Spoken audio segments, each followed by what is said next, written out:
and welcome back to Wrestling is Trash, a nonsensical podcast where we talk about professional wrestling past, present, and quite possibly the future. Joining me is the homies, always here, always ready. Well, not always here, because we here whenever we here. So I retract that last statement. But joining me is motherfucking Lou from the motherfucking Bronx. Also, What's going on? Thank you for having me. Nick motherfucking Anicelli. Got put horns on both of them. Got new shows every Sunday. Yeah. Yeah, so I mean, we got things to talk about. I mean, I didn't really have particularly anything on my mind, but whenever the opportunity is presented to me to talk about professional wrestling, I can't help but to jump on that opportunity. Shout outs to the homies at Wrestle Rap. They had a spaces on Twitter the other day to where I just chimed in and we had a great conversation for like an hour or two just about wrestling, and that's what I love. We got Titty Meat in the chat. Brian Lopez is watching from the sidelines. He could be in the room with us jaw jacking, but he just did one of his shows last night with the homies over there on the UWO. So shout out. Give him more horns on it. So, Lou, let me ask you, you're from the Bronx, you said? Yeah, originally. Now So, residing in Florida. I think you might have been interested in it. Maybe even you too, Rob. Did you guys see that Versus with like Dipset? Oh boy. my God, bro. Insane. Dude, that shit. Oh my God. Other than the hijinks and shenanigans that went on with the Versus or whatever, that was the very first one that I watched from beginning to end. Because they're classics, man. I went out. I sought it out. I heard it was happening, and then I went and actively looked for it so I can watch the shit. That's how ready I was for that. That was really good. Mm-hmm. Like I heard it was happening, and then I was like I heard it was happening a few weeks ago, and I was like, oh shit, that's gonna be kind of dope. But I don't really fuck with this Versus shit like that. Like I watch it just for the memes and whatever. Because for me, like the audio quality like sucks a dick. But I was actually online fucking around on Twitter, and then I saw everybody talking about it. So I was like, oh, let me put this shit on. And dude, it was the most New York shit ever. Like it was just two dominant New York personalities, and there was like no give. Like it was so fucking uncomfortable. I loved it. Just because of his Twitter game, and I'm a huge fan of him, like what he does on screen, but mostly his Twitter game, I just picture like Malcolm Bivens like losing his shit watching that. Hell yeah. But I had to ask you guys that really quick. Actually, it just came to my mind. It was good, man. It's just like I hadn't listened to that music in so long. I mean, I really haven't listened to any music in a good while. But damn, when they started bringing them hits up on either side, it didn't matter which. I was just like, oh, I remember that shit. Yeah. The thing for me is like, so I worked overnight for many years, and overnight, I used to drive a forklift. So I had a Bluetooth speaker on my forklift, and I would just listen to Spotify all night or podcasts or whatever. And for the most part, the music I listen to is like, I listen to the old shit. I'm not like versed in all this new shit. Like I know who people are, and I know like hit songs or whatever. But if you look at my Spotify playlist, it's like the shit's all like 10, 12, 15 years old. Yeah. So that's all I was listening to. It's Dipset, Lox, Biggie, all that fucking early 90s shit, 2000 shit. So like all them songs were hitting, and it was just kind of like I haven't worked since January. So I haven't been listening to like my music. So my Spotify playlist has been kind of lacking. So hearing all this shit all over again was kind of like, it was kind of amazing, actually. Right. And before we get into proper wrestling talk or whatever, I mean, I'm kind of weird like that as well. Like how you was talking about, if you're not doing your normal routine, it's kind of hard for you to kind of keep track of things when you're not, doing that. Because like for me, I listen to podcasts when I'm driving somewhere. So it's like if I have a day off of work, I don't listen to podcasts because I'm not really driving anywhere or whatever, you know. So I mean, it's kind of Right. weird that, or even listening to music or whatever, because sometimes I clean and I turn the the music on or whatever, listening to the Google Home and shit all over the house. And I just recently started getting into that. And then with the music aspect of it is just I put it on random. I put it on shuffle. Whatever I got in my catalog pop up. But Yeah. what Apple Music does is they'll slip some shit in there. If you don't pick your music, you just say, hey, I ain't gonna say the G word because it's gonna pop up right here and Play automatically music. and shit. Yeah. So I was like, hey G, play me some music, and it'll be like playing from Apple Music, and it'll play my catalog, and it'll play music like my catalog. So they'll slip new shit in there, and I'll be like, I don't remember downloading this shit, but it's kind of tight. Yeah. Codex That's what I like with the about. titty meat. We got to put horns on it. That's what I like about Spotify. I think all these apps do that same shit because like I'll play I'll be like, oh, I want to hear a certain song, so I'll play like New York on the More titty Locks. meat. Hold on. More. More. There's never enough. It's never enough. Never enough. Mhm.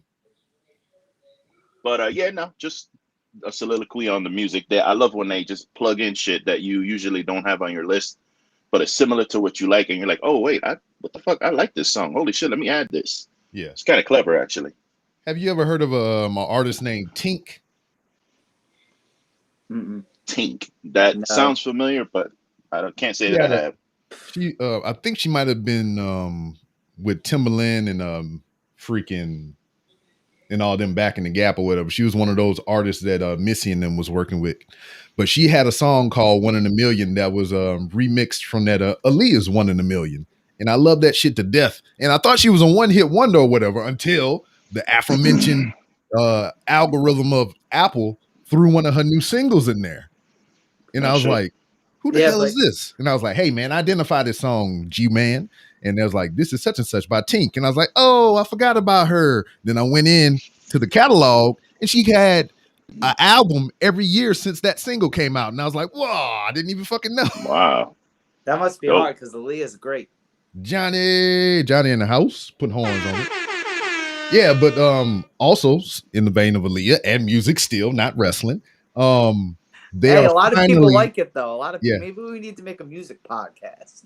Already off the rails. Yeah, they are finally releasing those Aaliyah albums to the streaming platforms or whatever. So next month it'll be on Spotify and Tidal and everything. I can't fucking wait for that. Aaliyah. Yeah. I fucking was in love with Aaliyah when I was 16, 17, bro. I was madly in love with her. I used to just fucking this kind of like stare at that fucking album cover when you used to actually buy CDs and albums and shit. That One in a Million.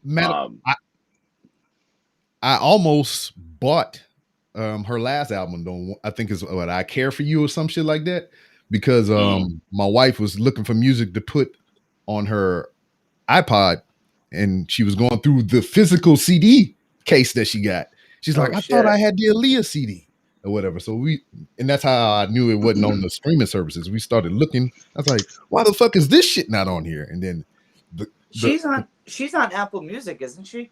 The gods have come down and it was like, here, bless you with it. It's coming to streaming. It's not on she got some stuff on Apple Music, but like all the albums that people really want, it's not out yet. It's like and I guess to like kind of put the kibosh on this music thing. De La Soul also. Yeah, they got their masters back. That's a big fucking deal. My boy just posted that on Instagram. That's huge. Yeah, that's a big fucking deal because that if you like intellectual hip hop and you don't really know about De La Soul, when they drop all their shit online, go get listen to the Stakes is High album. Mm-hmm. That fucking album is tremendous from front to back, and it's that shit is just bars. The entire album. Now you know who else is tremendous from the back? Nikki ASS. I always gotta make sure to say A. I gotta stop and go ASH because I just want to be like Nikki ASS. I must be missing something because I don't think so. Dude, hold on. Wait a minute. Hold on. I just gotta Lou, if you don't mind me divulging our DM real quick on Instagram. Hold on. Pull up the evidence. Hold But on. you know me, I'm a Liv Morgan guy. Yeah, we know. Hold on. I got evidencions. Let me I oh, hope let me she's in Vegas so I can. ASS. look at that. Look at them cheeks. Son, I can you don't know. zoom It's in on that, whatever. please? Larry, listen. Look at them Man, cheeks, listen. man. Nikki Cross had ass when I first Always. saw We her just in didn't NXT. notice. When I first saw her in NXT, I was like, God, because I like short. First of all, I love short women. I'm 6'3". For some reason, I love short women, Well, and every especially woman love is a short short, woman to you, stacked motherfucker. women. Well, that's not necessarily true, but man, when I first saw her, I was like, okay, she got a little weird look, and then the accent, and then all the crazy, and then just that fatty. I don't mean to be all misogynistic and shit, but Hey, man. god damn it. Oh, you mean I gotta hit the music? Oh Gotta play shit. the sexy time? You gonna put that sexual chocolate theme on. Don't play that shit. Listen, Nikki. I know you got that big old man with you from Nikki formerly Cross. from the Sanity Clique. But listen, if you ever, ever, Ever. ever wanted to know what that Dominican chocolate is like, you want to make some café con leche, Mhm. come see That's me. that's chocolate milk for those who didn't know. Come see me, please. That's it. Yo, wild. That's all I got to say. All right, you turn the sexy music off. All right, good. Oh yeah, man, we got to bring that back. We got to run. We got to run Waterfall Mania again, man. Man, I forgot all about that, to be honest. Yeah. Well, Wow. shit. I mean, we can ease into the wrestling ever so gently or whatever. Let's keep that going. Who we Stick it in nice and slow. who we eyeballing lately as far as the female competitors? They just announced that they're gonna have the NWA title match. It's gonna be legit Layla Hirsch versus what's her name, Camille. Camille Brick Shithouse. Yeah, shit brick house. Camille. I mean, Camille dog, Shit Brick House. I knew Holy Layla shit. Hirsch was short, but I didn't know she was that short. And then again, Camille Well, is what, 6 foot? they put her in there with fucking Wonder Woman. Like Yeah. they couldn't So- have found a taller woman to put her in there with. Let me ask you guys this on that topic, like women and all that Waterfall Mania, right? What WWE woman, if you met in person, that you think you would like maybe be awkward around, like wouldn't know like what to say or talk? I mean, all of them. Bailey. So when I Bailey. met Liv, it wasn't awkward Bailey. at all. Maybe because of like the situation I was in. Look at the height on that. Oh wow, look at that difference. Yeah, that's crazy, bro. She she eating her cookies, bro. I don't even know what that means, but it sounds right. Rob, you really think you'd be awkward around like them if you met them? I mean, it's just them in general. Is any of them? It's just like, for me, it's almost like a respect thing or whatever. It's just like they put their body on the line and they do all this shit for us or whatever. Because it's almost like this is their job. They deal with motherfuckers, asking for autographs and want to take pictures and do all this shit on a daily basis. And for me to go up to them and be like, hey man, I feel like I'm bothering you and shit. You know what it is for me too? I wanna try to like get away from that like typical male thirsty ass in your DMs type shit that they probably deal with every single day. So if I meet them, it's like super respectful. Hey, like I don't want to be like, damn girl, that ass. You know what I mean? Like, because they get that shit all the time, and I don't want them to feel like every time they meet a male fan that it's kind of like, ugh. Like, you ever seen that picture of Becky when the dude's got his arm around her? Oh yeah, and she literally like she's like she has her fist rolled up, and she's kind of like, this motherfucker, like that shit's creepy, it's bro. Just, yeah, it is because like Rob knows, and a lot of people, I'm like madly in love with Liv Morgan. Like, yo, have these babies. Time and place, you let me know. So when I like got to meet her, like I wasn't awkward. Like I shook her hand. She said her real name, like whatever. Hi, how are you? Blah blah blah. And that was it. It's just crazy how motherfuckers can get out there and be all creepy. Oh dang. Like I don't, don't let your boy, and don't let like your me, boy. like Rob will tell you, bro. Me and Rob, you know, we have conversations in the DMs about things, and Yeah. I think that's fine because this Yeah. guys talking to guys. We're not like, you know, DMing like that whole shit where you DM a woman wrestler and tell her, Let me eat delicious your tits, ass or some baby, shit like or that.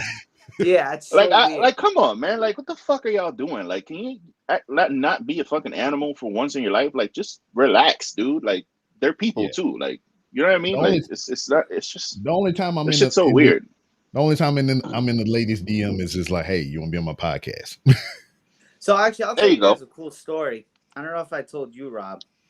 So my girl's from Sioux Falls, South Dakota, where Shayna Baszler is from, Mhm. and I'll shoot the occasional message to like someone just to see if you get a response, right? Yeah, I've done that before. And I said, hey, me and my girlfriend are back home. She's from Sioux Falls. You're from there. What's some bars to go to? Knowing my girl knows where to go. She's from there. But Shayna like actually answered. Like, oh, you should try this place, this way. Like, I thought that was like really, really cool. And I was like, all right, cool, thanks. That's It dope. wasn't like, oh my God, you're Yeah. the best in the world for answering me. You know, Yeah. like that was So cool. You know what I mean? I actually did that yesterday, but not with a wrestler. I have this she's like an independent musician, and Mhm. she I follow her on Instagram, and she's dope. She's fucking awesome, man. I honestly I think they're gonna blow up. But she's like kind of like semi famous, so she posted a video of her playing a song, and like I recognized the song, and she wrote guess the song. So I just was like it was the song is called Nightlife by a band called Off With Their Heads. So I sent her that with a question mark, and she replied. She goes, "Oh, what did she say?" She said, "Oh, good job." And I was like, "Thanks." And then I said, "Please cover that song because that's what she does. She does acoustic covers of like punk songs and shit like that." And then she goes, "Oh, I will." And I sent her a fucking like woohoo Homer Simpson thing, and that was it. I wasn't like, "Oh, let me see your titties, bitch." Yeah. Like it's like some of these people like they that's why like these wrestlers and these well just women in general who are like well known, they get like skeeved out because motherfuckers be like, "Hey, I really liked your wrestling match last night," and they actually go to respond, and then motherfuckers like, "Oh, let me see some ass crack, bitch." And it's like, See, and my thing too fuck. with it, like an example, so the day of SummerSlam, Mandy Rose and Sonya Deville are doing like one of their donut things. Yeah. And I told Rob, like, yo, like, let's go, blah, blah, blah. We're going to go. Obviously, you go, probably going to pay a little bit, I imagine, but you meet them, probably get a photo, and like, that's it. I support that. Yeah. Because it's like, yo, you're contributing to what they do. Mm-hmm. But like, when those motherfuckers like be like hanging out, like, yo, I know they're going to come here at this time, all that for like a photo, like, that's weird. Like, even like, and you hear like how some of the people talk, like, I don't know, like one time I was doing when I was on recruiting, when I did that event where I met Thing for the first time, where I met Lacey for the first time, like Jeff Hardy walked by. That dude was like my childhood idol, but he was just casually walking around the arena before the show started. I wasn't gonna go up and harass him. I just said, hey, what's up, man? And he waved back. Like, that's satisfaction enough for me. Like, yo, yeah, childhood hero acknowledged me. Cool. Like, what did I tell you need a about my picture. run-in with the Hardys? No, I only know your Daniel Bryan one. Well, with the Oh with the shit. Hardy boys or whatever, it's when they were still together with Lita. I was stationed in Jacksonville, North Carolina, and I was flying home. So I think I hit a terminal up in Durham. So they live up around that way.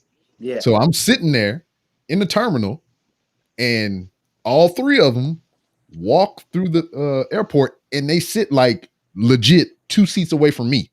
So Lita is here, Wow. Matt and Jeff is on Oh the other shit. side of her, and I'm just sitting there like, I know who the fuck this is. It's like butt ass early in the morning. I'm like, holy fuck. And look, I was a boot and shit. I think I was still in my first year in the Marine Corps and shit. Had the backpack? So yeah, I had my little bag and I had my little Marine Corps sticker on it and shit. And I was turning it toward them and shit, hoping they would see it and comment on it and shit, you know. And then I was like, I almost went to the little kiosk and bought a disposable camera, but the disposable camera was like $25 fucking dollars. So I was like, shit, $25 in early 2000s money? Hell no. Yeah. But they sat like 2 seats away from me, and I was like, I'm good. I seen them. Yeah. Oh, that's cool, man. And I then think I would more. I think. I am. Go ahead. Go ahead. oh yeah, with the Daniel Bryan thing or whatever. It That was was right. funny. That's Yeah, it was funny. Yeah, I want right that. after I want to hear. it was right after he lost to Kofi, because me and Nick and one of his homeboys, Oh we went shit! to that show. So we was going. Nick dropped me off to the airport so I can fly home, and me and his homeboy, was in the same terminal and shit. So we was just walking through security and everything. We saw your boy. He was getting wheeled around in a wheelchair because he was doing bad health wise. Captain Spaulding, dude from Oh, okay. Sid Devil's Hagen. Rejects. So me and him getting shit out the basket, and here he is getting wheeled right in front of us. I was like, oh, is that guy? So I Wow. had the brand new Kofi Kingston shirt on. The one that looked like the little mosaic shit, the one that said 11 years or some shit like that. The one that looked like the Obama picture of Is that a the Hulk. one? The one with the belt? Oh no, it was like the Hope picture. Yeah. So I had that Okay. on, fresh, brand new, bought it at WrestleMania. And Crispy. we walk into the terminal to go just sit out, wait for the flights and shit. And as we going in, Daniel Bryan is coming out of the restroom, walking past us, and we lock eyes. I look at him, he look at me, and he looked down at my shirt, and I was like, "Oh, my bad, man." And he just kind of shook his head and walked off, and I just like went to my terminal. I was like, "All right, that was cool." So I guess Yeah, you kind of see, like shit like that's kind of cool, man. Because these people, some people don't know how to act. To Yeah. say, for lack of a better term, so they just freak out. Like I have one story about meeting a wrestler, just one, but it's a good one. So I used to work at public supermarkets here in Miami. When I first moved here, it was '97, so I started working there in '98, and right on the corner of the little strip mall area was this gym called Porky's Gym, and they used to tell me, "Yo, The Rock works out there, and he comes in here once in a while." So Shit. I was like, "Oh shit, really?" Now at the time, wrestling wasn't what it is now. It's like wrestling was just the niche thing that we watched because we were all fucking wrestling nerds in there, and we all watched that shit. But I tell We you watched what, the. though, if it was The Rock as of current, and I had that Oh tidbit of no, information, no, I'm just saying, forget if it. it was The Rock as of current, and we had that tidbit of information, I would go in there and act a fool. It's not like it would be to embarrass myself, kind of. And I would Yeah. be doing it on purpose. I would walk around. I would have a tank top on, and I'd just be doing like the invisible lats and shit. And then I'll be like, go and pick up his weights and shit when he getting ready to go do workouts, just to fuck with him. Just That shit was because. that's hilarious. But he used to work out there. So Mm. one day I was at work. It was in the evening, and I'm fucking looking down the meat aisle, and here's the Yeah. fucking Rock with a big ass fucking dude pushing his little shopping cart with his little wife, and I'm like, holy shit, that's the fucking Rock, bro. And then Mm. all of us start freaking out, and then we go up to him. We're like, yo, Rock, we fucking, you're the man, whatever. He's like, thanks, guys, thanks, I appreciate it. Thanks a lot, man. That's cool. I think one guy asked for a picture, and then we left him alone. Mm-hmm. We told him he was awesome. We love him and all that shit. Left the guy alone.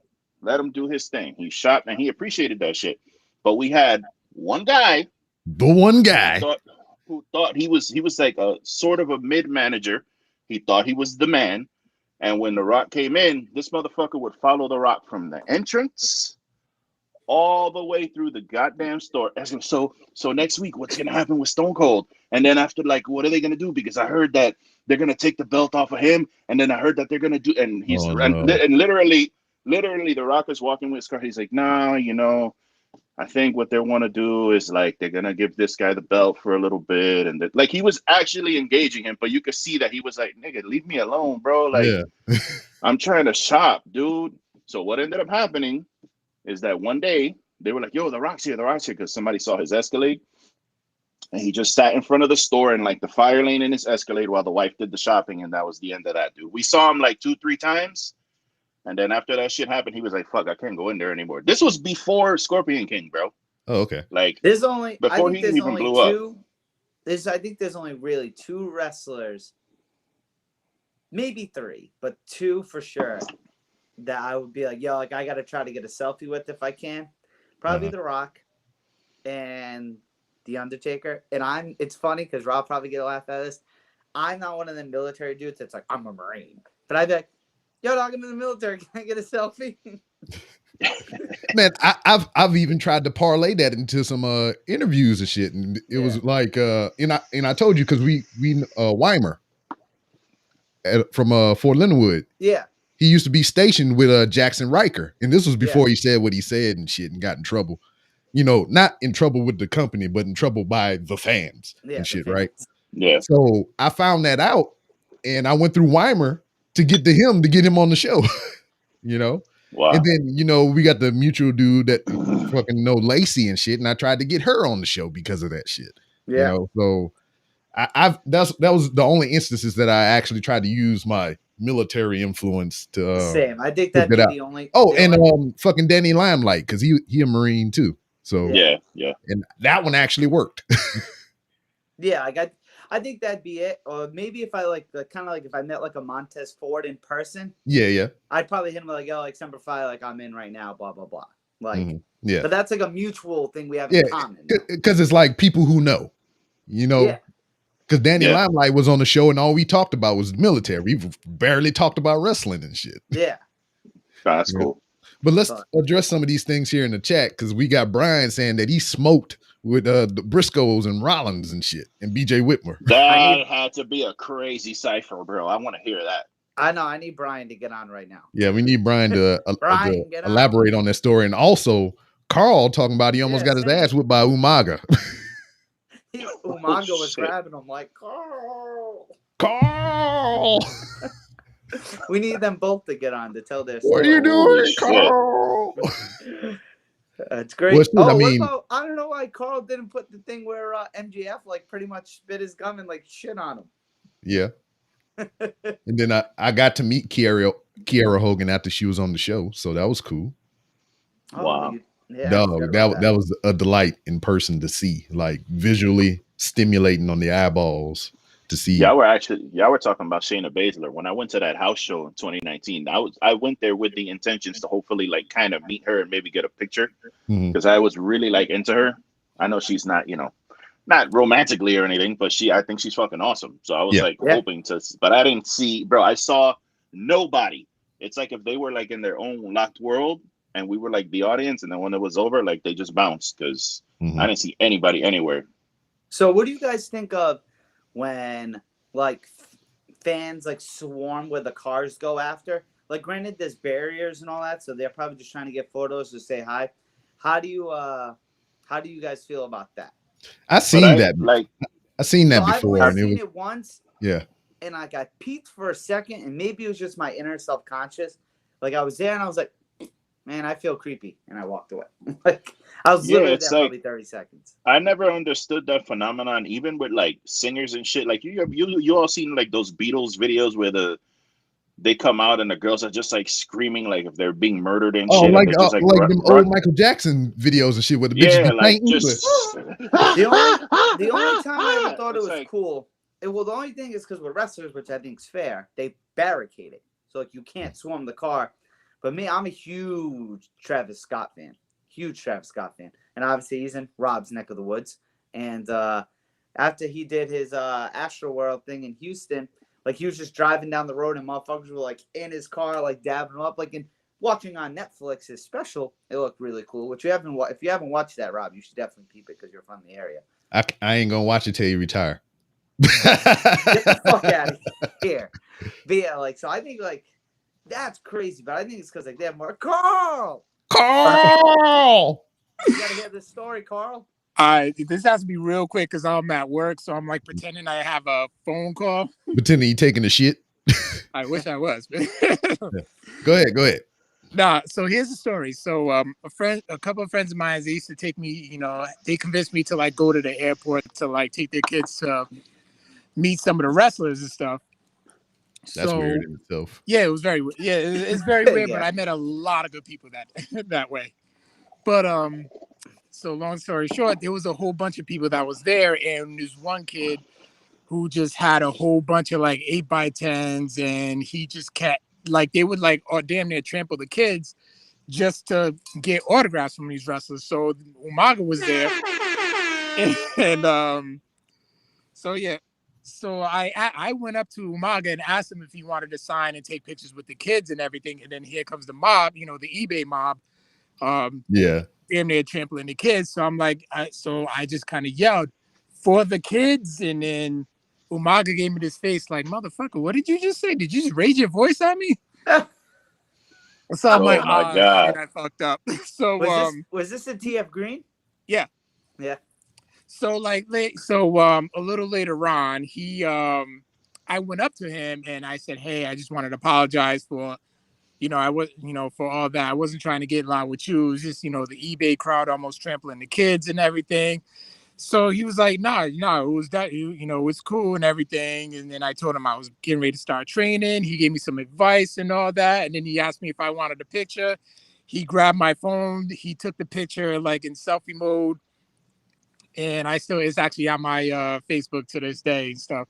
So if you can go To on my this page, day. you can go on my page and check it out. But damn, Umaga was definitely cool to do that though. He was all right, Tito, a goat right there.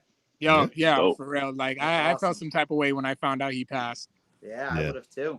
Reason that we got the Terrible. Usos, right? What was that? He the reason we got the Usos, right? Yeah.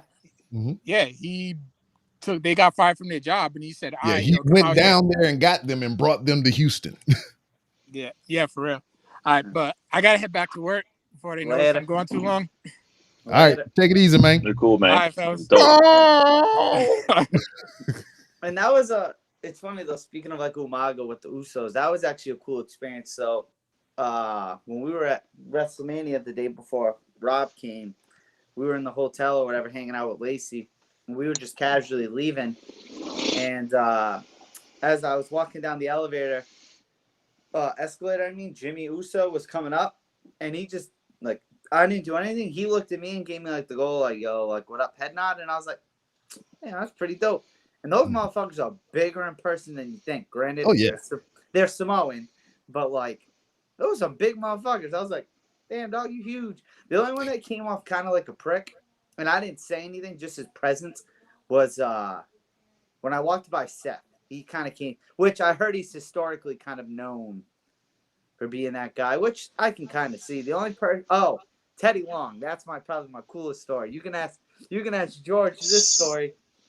So we're going in the elevator to go up to Lacey's room, and I'm over here. I'm already embarrassed because I didn't know all this was gonna go down. Like we were gonna go hang out like at the hotel. And I missed out on that because I was out there freaking being a tourist and meeting people and doing other shit and whatever.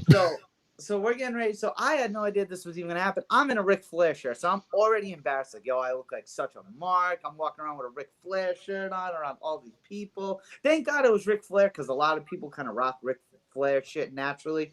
At least it wasn't like, you know what I mean, someone like active. But so we're in the elevator and it's fucking Buddy Murphy shirt. Yeah. The elevator's about to close and all of a sudden I hear, hold that, player. And it was Teddy Long. Shit. And then I was like, oh, what floor, sir? And he said, whatever. And he's like, thanks, player. And I was like, George, so Rob knows my boy George. He gets off the elevator. He's like, Teddy Long just called you player. It's like he would call you anything else. Yeah, but it was just like, this motherfucker lives the gimmick. Yeah.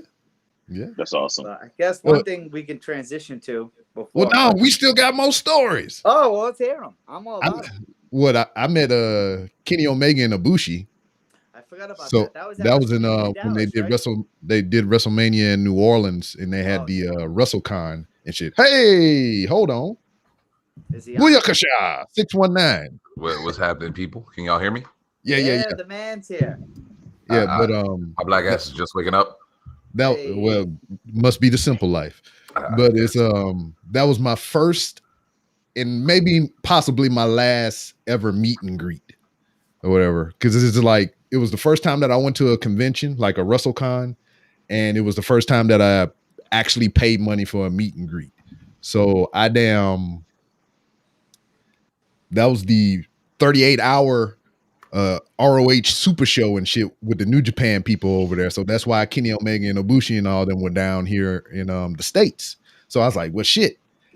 This was like when Kenny Omega was living in Japan pretty much. I was like, damn, I don't never know whenever I'll see these guys again. So I paid money for the Kenny Omega meet and greet. So I got to meet him, took a picture with him and shit. And that was the same day I got to see Kiera Hogan. And I was just like, Yeah, and I made a boyfriend hold the camera and take a picture of us. And that was cool. I seen the Lucha Bros, Mickey James, and a whole bunch of other motherfuckers there. And this is all before AEW. Yeah, this is way before AEW. And the only regret I have from that thing, Victoria was there. And she was in full gear.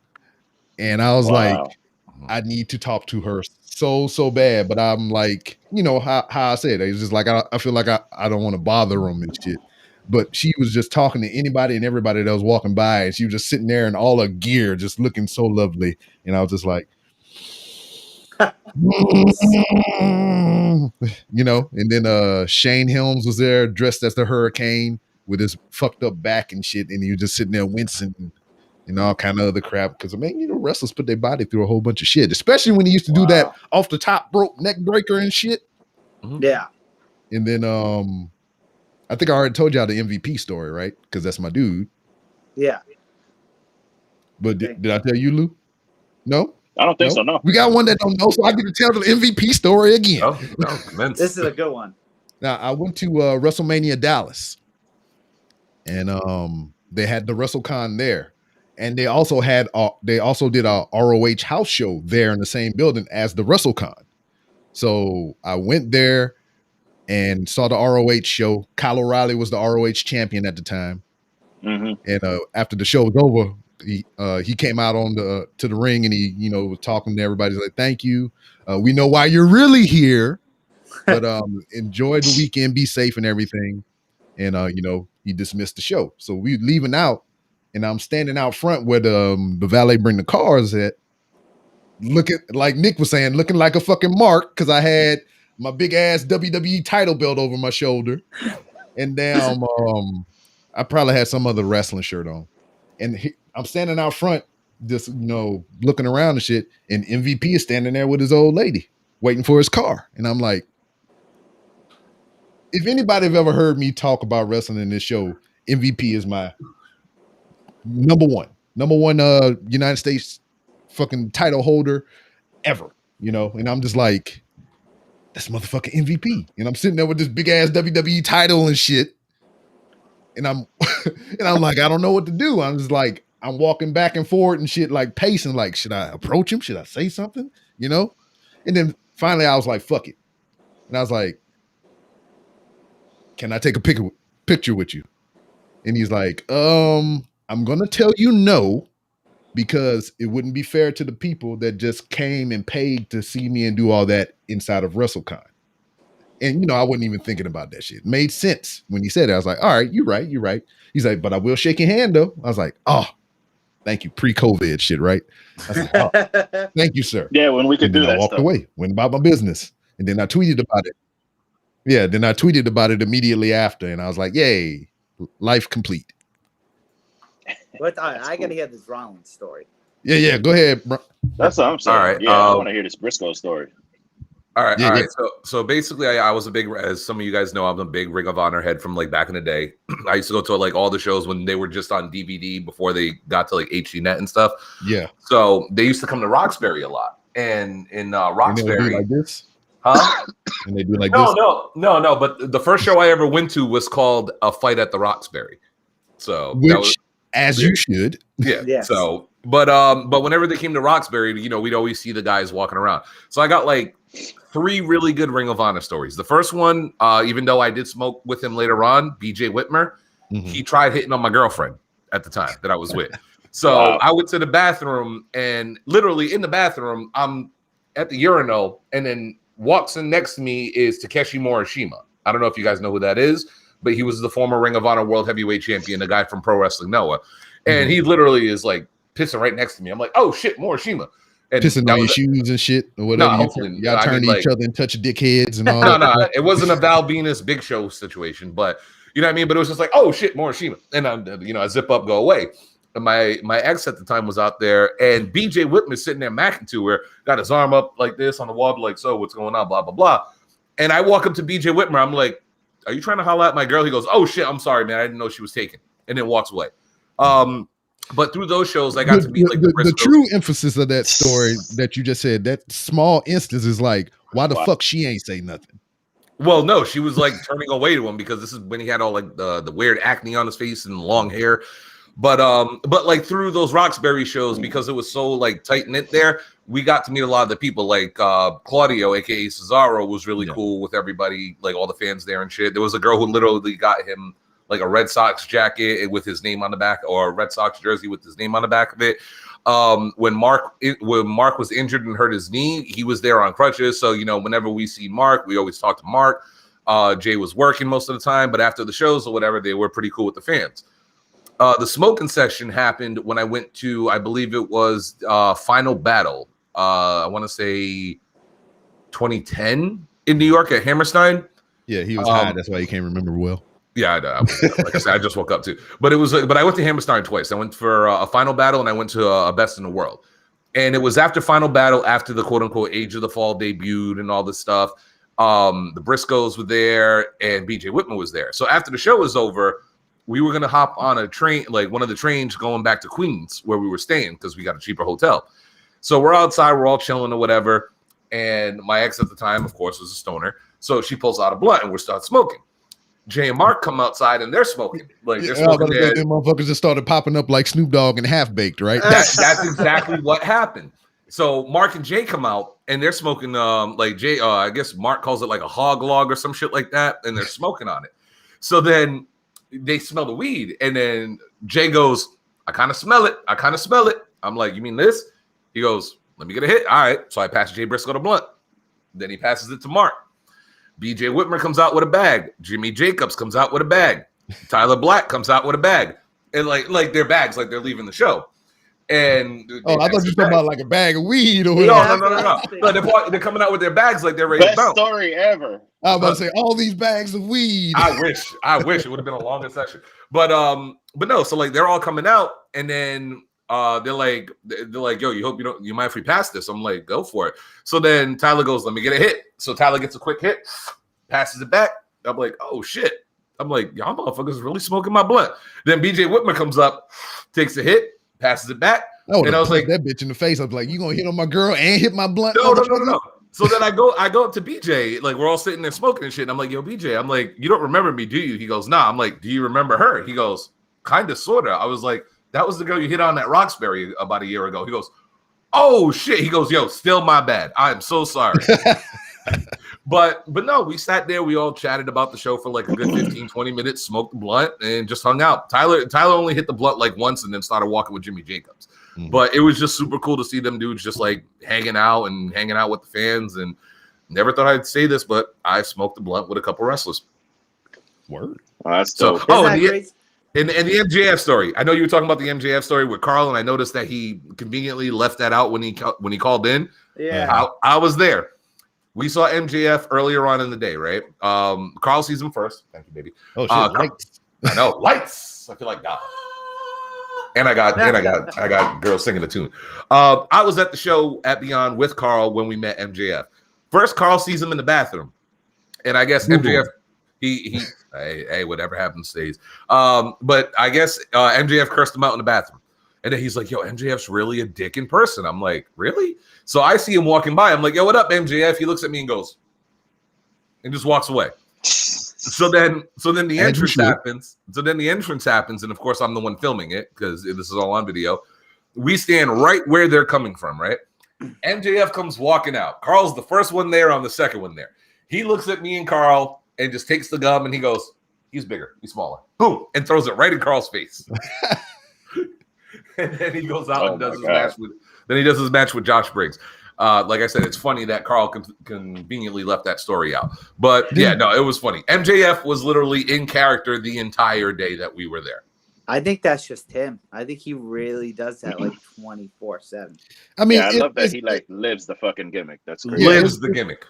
I think it's a bit of both.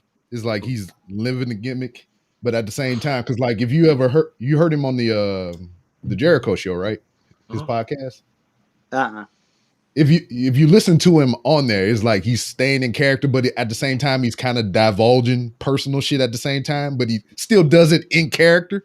It's real interesting or whatever. It's just like he finds a way to still be that character, but still be personable at the same time. Mm-hmm. He's from Massachusetts, isn't he?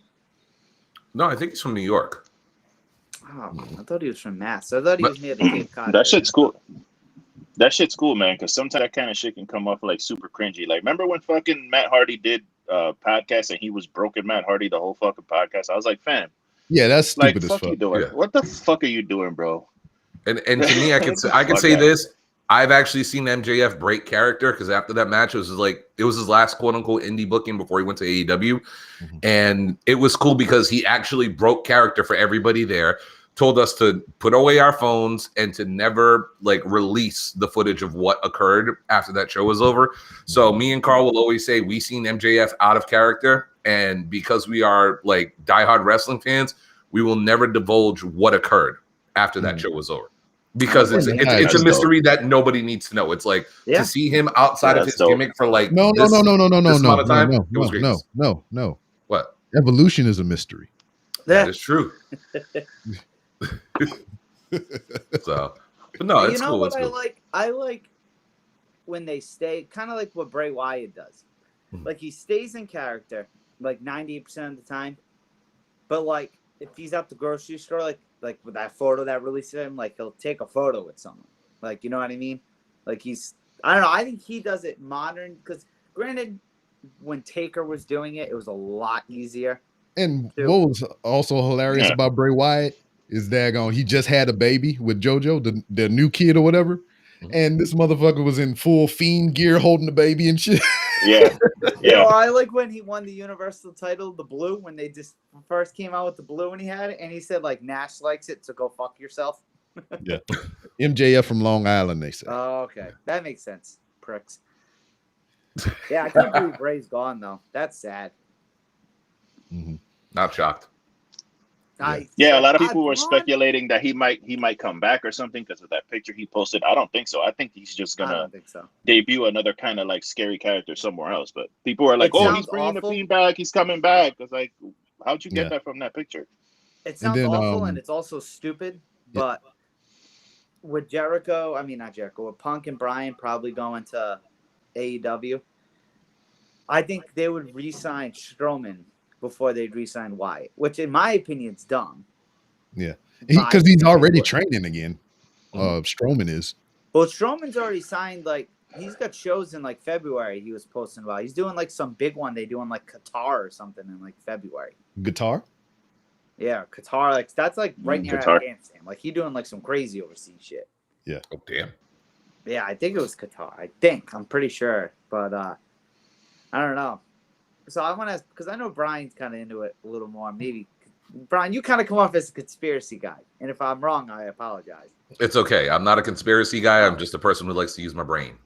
But, so, okay, kind of, not singing, but whatever. No, but I was reading, and I keep talking, one of the guys who I watch wrestling with at work now, we were talking. And a lot of people think Vince and like Tony Khan have like a working relationship. Like, do you guys actually believe like there's a chance like Vince is letting go of people because of him, and like there's a little more thing like than whatever?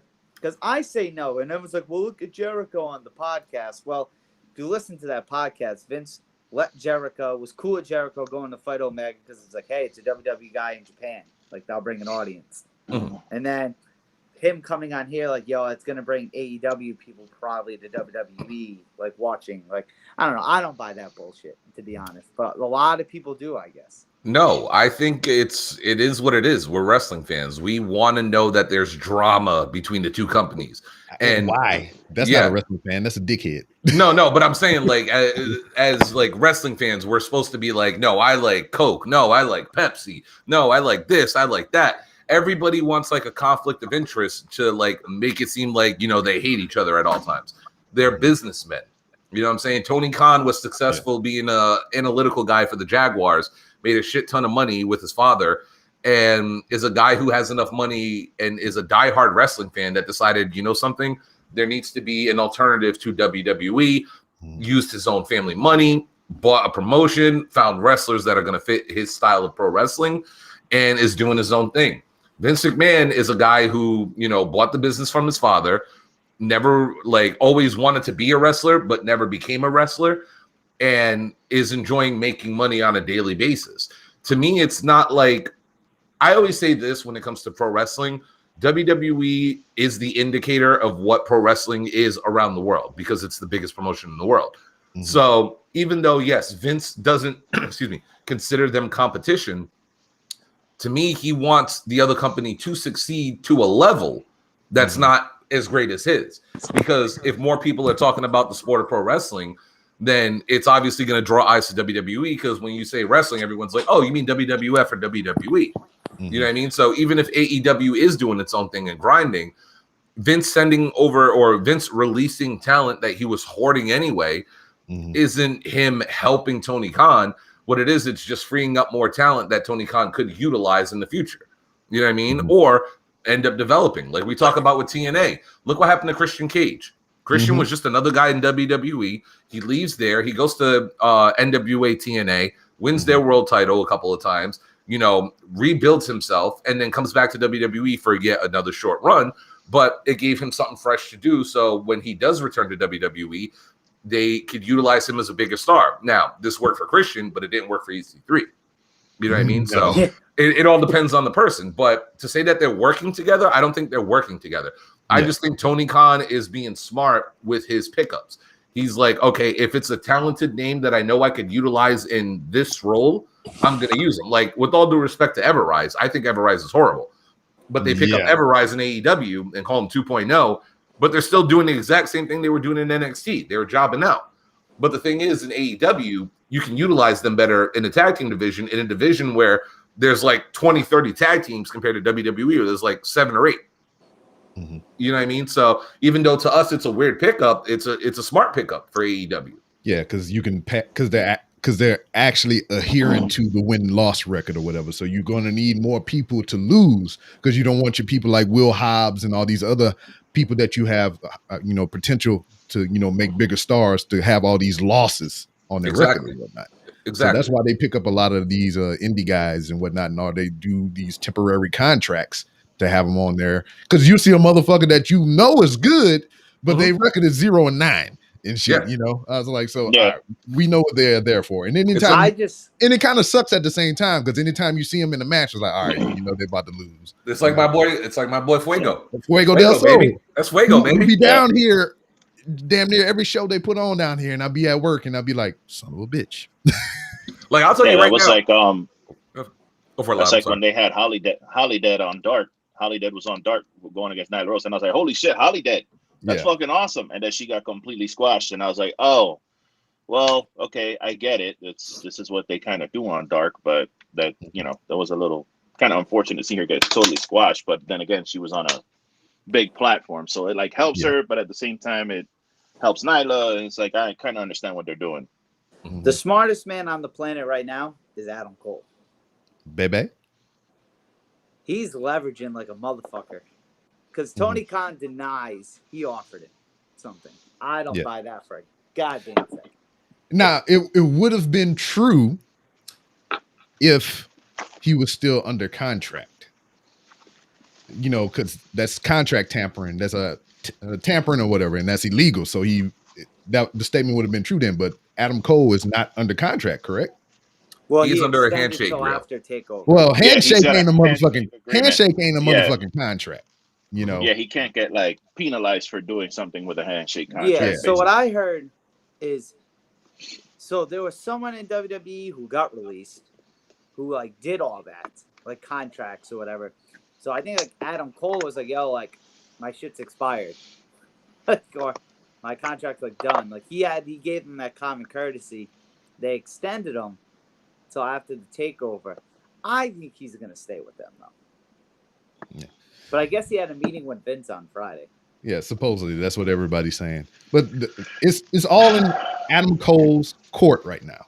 I mean, he can stay there. He's got a tough decision to make, man. Yeah. Because he really, like, supposedly, again, I'm not some wrestling insider. I don't really know shit. I'm just a fan. But supposedly, from what I understand, he's like always wanted to be in WWE, and that's like his dream to fucking be there and shit. And a lot of people are also saying that he's like a company guy. He's super loyal. He's not a dickhead. He's not going to screw people over. So it's like, do you stay with this company, with what you just saw last week, like they cleared out the fucking whole NXT roster. They're gonna dismantle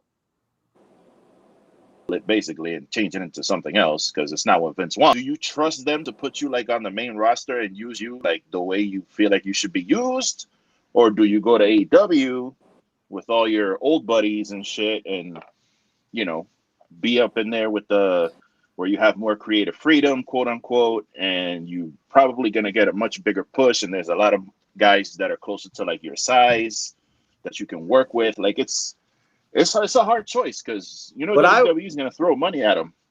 That's they're going to throw big money at them. So is AEW.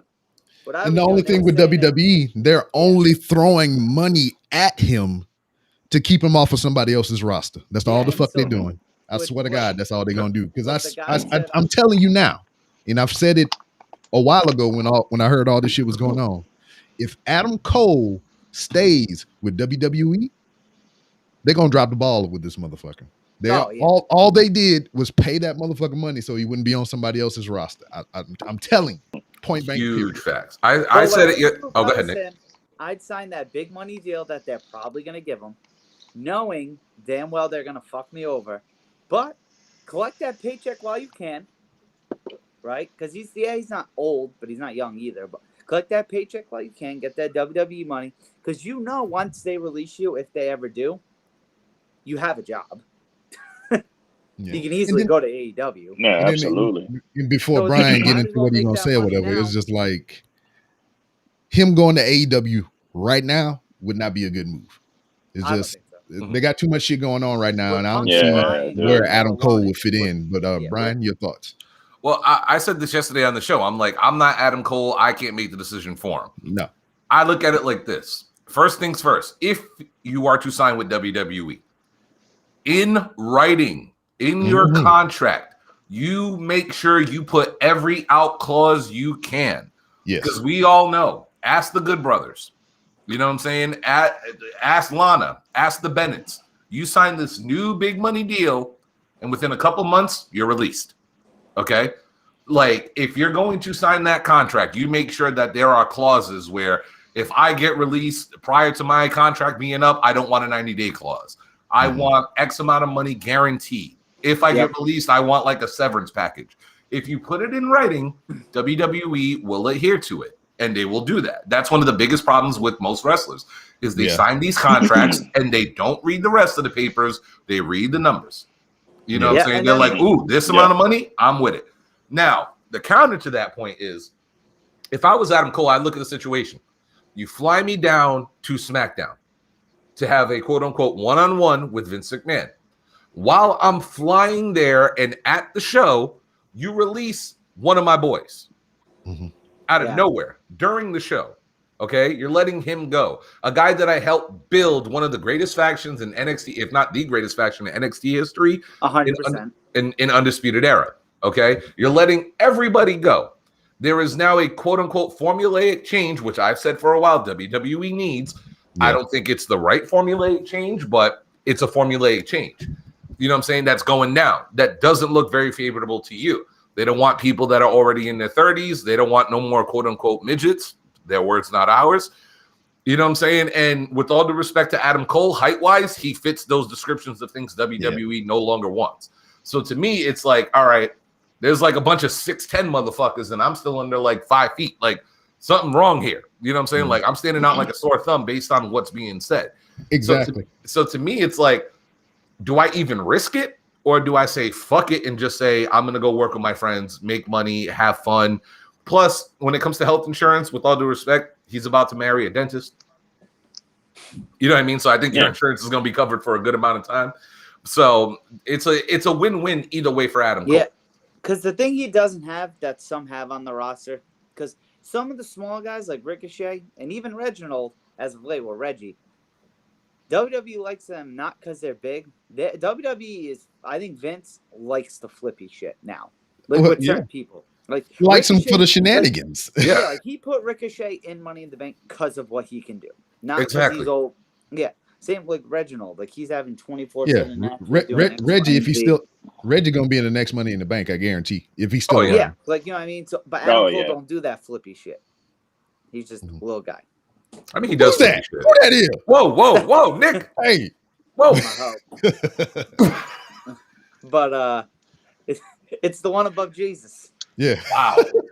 God's watching you. Don't forget. Yeah. Don't forget. No, the thing with Adam Cole too. The thing with Adam Cole too is like, did you hear Road Dogg when he was on that podcast? I think it was on the Stone Cold podcast, wasn't he? Where he said Adam Cole. He was praising Adam Cole. He was like, Adam Cole's great. He has this. He has that. If only he was the size of Karrion Kross, he would be WWE champion. And it's like, damn. See, like, Yeah, how but the fuck you say that? How you say that Kross? shit out loud, bro? Well, And then Nick, look at what they're doing with Karrion Kross. Nick, what we call that on fitness reports, we call that velvet daggers. Yeah, nice little velvet dagger right in there. you build them up, but you're tearing them down at the same time. I mean, rest in peace, Road Dogg. But how do you hear that and then think that they're gonna actually like? Whoa, Nick. That's stupid. No, but you got to think like, look what you said, Karen. Look what they're doing to that fool. They literally single-handedly destroyed him in a month. No Scarlet, no cool entrance, 2-2 on the main. Like, I can low-key kind of see like why Loki's not on their roster. He just that's a whole different story. He should not have lost to Jeff Hardy in that initial match, but they shouldn't have put him against Jeff Hardy in that initial match. Well, at the same time, I think that was going to go somewhere, but, he caught the vid, and, that remains to be seen and everything. Adam Cole, he's another one on that list of my people that I don't like. But, hear me out. He falls into the same category as Okada, Finn Balor, and who's my other motherfucker I don't like? Well, anyway, those motherfuckers. It's just like, I'm not saying that they don't bring value to a company. They're not a draw or anything like that. I'm not saying that whatsoever. I just don't like the motherfuckers, Yeah. And Adam Cole, you talk about his height and his stature and everything. I won't take away that he's a talented individual, but come on now. When he fought Keith Lee, that didn't look right to me. And I was just like, this is like stupid as fuck. Why is Keith Lee taking a Panama Sunrise from this itty bitty motherfucker, I agree with that. Yeah, well, we don't get started. Who do you think was the last NXT superstar that got called up and they really haven't fucked up somehow? You got to think, what, Kevin Owens? They all fucked up. They all fucked up. I brought Kevin Owens. I feel Kevin Owens has been pretty relevant. I mean, he came in hot, but they fucked him because of Goldberg. Yeah. That was my thing I said yesterday. I'm like, for every Roman Reigns, Seth Rollins, there's 30 ascensions. Nick. No, but for those of you that know, Nick got a crucifix above his headboard and shit. I hate talking about Goldberg. I admit it. I'm still gonna mark out there in the entrance, but besides that, fuck him, go Bobby. But did you see his son? How different he looks? Yeah, that was quick. Yeah, human growth hormones. That's a lot in 5 years. He went from fat and short to jacked. Yeah, did you see though how bad? Did you see how bad Goldberg botched that spear with MVP? Not the spear aspect, but like he took so long to get there, and then it looked like he just walked and speared MVP. I was like, MVP was looking like the side of his, he was looking through the side of his eye, like, okay, motherfucker, are you coming, or like, what are you doing? Yeah, like that was very obvious. Nick, I blame you for all this. It's Nick's fault. It's all Nick's fault. Clips, but I heard that promo we did was awful. It's Nick's fault. Nick, I just don't understand. Like, why the fuck does anybody think, like, after the last time we saw Goldberg, when Drew McIntyre basically fucking destroyed him, and then he's in the ring and he's bowing to fucking Drew McIntyre, giving them the dad hugs. Okay, kid, you kicked my ass. You're the shit. I'm out of here. Walking with his head down. Like, why would you think he's gonna do something to Bobby Lashley, bro? Like, dude, horrible. Fucking Bobby Lashley. Lashley's like muscles on top of muscles on top of muscles. Like, who the fuck is beating that guy, bro? Nobody, bro. Well, I mean, we thought the same thing about The Fiend too, so. Nah, but that's different, bro. That's like supernatural shit, and he had a cool character. Eventually, he was gonna lose to somebody. But it's like, you look at Bobby Lashley, bro, when he's just last night when he's standing there and just his jaw is like out here, he got veins in his face. Like, this motherfucker, like, who the fuck is gonna beat Bobby Lashley, bro? Did you see him squishing the watermelon? I did. I saw that this morning. He's talking about and just crush a watermelon in half. No, but That's fucking okay, crazy, don't get on dude. me why the reason. Come on, man. Why you had to do a watermelon? Making black people look weird. You don't need. Hey, you don't gotta blame me for Goldberg being back. No, Nick, that is Chicago all you. gave- You were the It was only all person you. putting that in the universe. You kept talking it up. Chicago gave him a huge pop. If Chicago's popping for Goldberg, it's not me because Chicago's like the wrestling place of the world. Nick, wrestling fans just came back to WWE. I don't care if Chris Benoit walked out of there. They would have popped. They would have popped for anybody. They would have popped for fucking Gilbert. Well, okay, first off, we put respect on Gilbert's name. We put respect on Gilbert's name. He's a former light heavyweight champion. All right, so let's keep that one straight. I think anyone would pop for Gilbert. Though. I would pop for Gilbert. I always pop for Gilbert. They would have popped super heavy for fucking Gilbert, bro. Yeah, seriously. I pop now.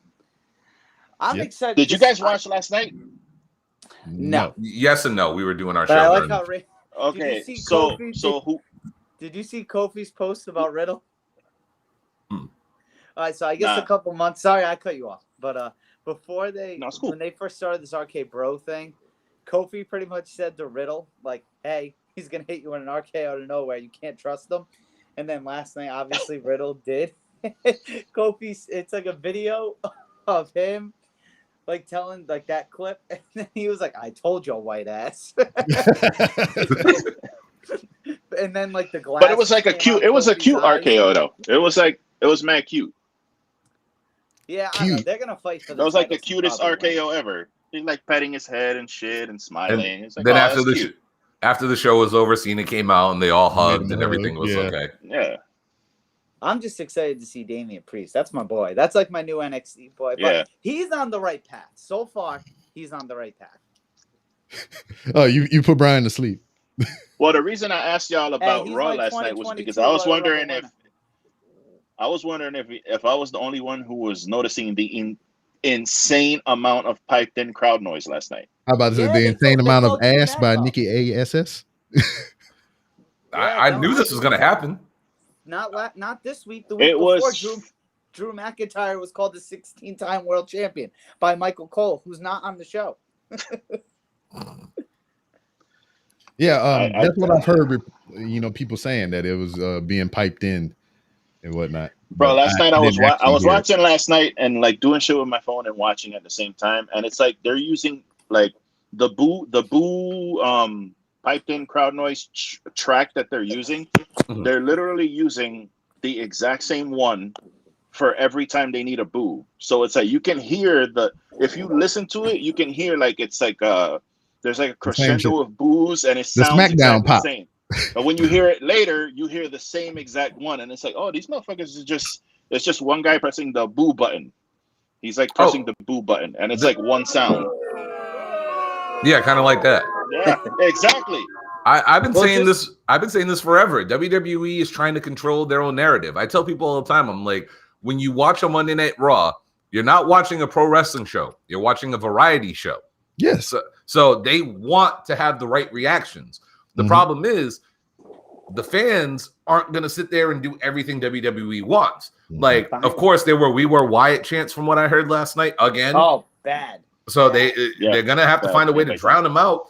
And I'm sorry, with all due respect to WWE, if the show's not exciting and you go to a crowd that's not going to like you, you know what's going to happen. You're going to hear CM Punk chants. You're going to hear chants. You're going to hear all this stuff. And fans have been sitting home for the past year and a half waiting to go to these shows to let WWE wrestlers and the company know whether they like somebody or they don't like somebody. I guarantee you, wait till Jackson Riker has a match. Let Jackson Riker go to Brooklyn. Let him go to Lafayette. Oh, I won't even say Lafayette because we all know. Let him go to Providence. He's gonna get booed. He's going to get booed out the fucking building, and they're pushing him as a face. Let me tell you, it's WWE is not in a good predicament. Yeah, let me tell you who I'm about. Hold on. Let me tell you who I'm about to boo right now. You motherfucking Anicelli. How the hell you got a goddamn TV mounted on the wall? You got fucking dangly cords and shit. I hate it. I don't know how to hide that shit. Motherfucker, you better get a template and you get the damn shit from Walmart. There's a little kit and you can hide that shit. At least put a damn cover on that motherfucker. Painted the same color as the goddamn wall. Fix that shit. This is an apartment. It's not my house. I can't do things. I don't give a fuck. You do a lot of things in there, Nick. You got Jesus watching over your headboard. You can fix that shit. No, let me ask you guys, because you got to think Punk's debuting next week, right? Like we'll just say he is. Yeah. Do you think obviously the CM Punk chants end? No. I was gonna say No, I no. think They intensify. I think they're gonna end, and the Wyatt's gonna be the new CM Punk chant. No. I've been saying this for a while. I don't think Punk's debuting in Chicago for Rampage. I've been saying this forever. Everyone's saying That's what I want. That's yeah, what I want. everybody wants CM Punk to debut on Rampage, right? Listen to what Darby Allin said. If you think you are the best in the world, there were two people who were known as the best in the world. Yes, CM Punk was one of them. Jericho. No, Bryan Danielson was the other one. Yeah. He was the best in the world for a while too. So that's why I'm saying everyone's hyped off of Punk. Bryan can show up and be the heel Bryan he was in Ring of Honor, and he's in front of the right fans to do it. So what I heard is I heard they want to debut Bryan Danielson at that show they're doing in New York. Now, see that's what I was saying. I don't know if I told y'all, but I said that on a couple of other places too. I was like, I want chaos. Everybody know it's a slam dunk if you got, it's a Chicago show, CM Punk gonna show up. I was like, well, fuck it. Why don't you have Bryan show up in Chicago and Punk show up in New York? That would be Bryan's still gonna get the place to go. Chaos.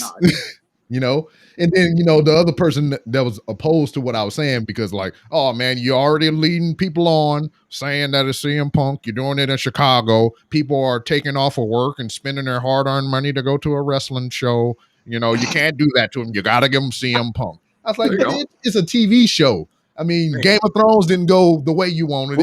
Who's fucking grandfather? Whose grandfather are you talking to? Yeah, who said that? Oh, it was that Spaces shit that I got into the other day. So they were just talking about wrestling. Because you guys know maybe scheduling more than I do. So SummerSlam, that's next week. So the Rampage is on the 20th. Yeah, day before SummerSlam. Yeah, but aren't they doing All Out like that following week in Chicago? Like, didn't they make this brand new Rampage in Chicago like out of nowhere? Like that got scheduled there. Like that dog out of nowhere. You gotta think. Like, I think he's going to. I think Tony Khan's gonna do what he can to get that cheap. I've been saying this for the longest time. I mean, like, personally, the Bryan take that I had about it, I'm actually changing my Bryan take because I just remembered the guy from ATT that was on AEW this past week, or a couple weeks ago, that Lance Archer took out, saying that he's going to bring somebody in. And I remembered Bryan Danielson trains at American Top Team. So that could actually be a swerve and have Bryan debut this week, have Punk debut next week. And I've been saying this for the longest time, and I think I'm the only one online who's saying this right now. The New York show, you bring in Brock Lesnar. Go ahead, Nick. Doubt me, because I can tell you why. I can tell you exactly why. I'm all about it. I like seeing new things, whatever. But I don't ever see Vince letting Brock go. Now, okay, I mean, signed anywhere, once again, it's just like I was saying about the Adam Cole shit. It's up to him. Brock ain't got no fucking allegiance to nobody. He go where the money go. I think we said this last time we talked. Brock ain't loyal. Brock's all about the money.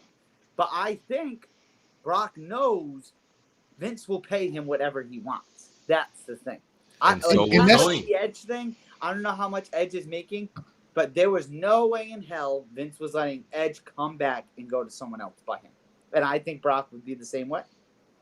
And it's sad to say that shit too. My hot take is I think Charlotte's going to end up in AEW. I wouldn't be surprised by that whatsoever. I would say within 2 years. Going with her boo thing? Well, because Rick's gone and all the horsemen are there. Rick's definitely going to make an AEW appearance. Like somehow, some way, whether it's with Andrade, which I think that'd be dope. But even though he's with Chavo Guerrero, all due respect to Chavo Guerrero, no, like, I get it. You're trying to do the whole family Hispanic thing. Fuck that. Put Ric Flair with Andrade. That's money, in my opinion. Fuck that. I'm tired of Ric Flair ass too. He can still go do his insurance commercials and live that way or whatever. But inside of wrestling, fuck that. You know why? He said he wants to have one more match, and I'm like, no, Rick, you do not need one more match. That's That's one reason right Yeah. there He because of wouldn't what get you just cleared. said. There's And no another way he'd motherfucking get reason cleared. is you cutting promos and your goddamn dentures falling out your fucking mouth. Why would you want to risk Ric Flair's ass having a heart attack on live TV and put him anywhere 1000% near agree. Rick doing activity? Get Wait. the fuck out of here, Da- bro. Exactly. I'm doubting you on Brock. I need to hear this Brock thing. All right, this is the thing with the Brock thing, right? And Dominique is pretty much hitting on it too. With all due respect to Brock Lesnar, right? Does Brock call WWE? No, fuck no.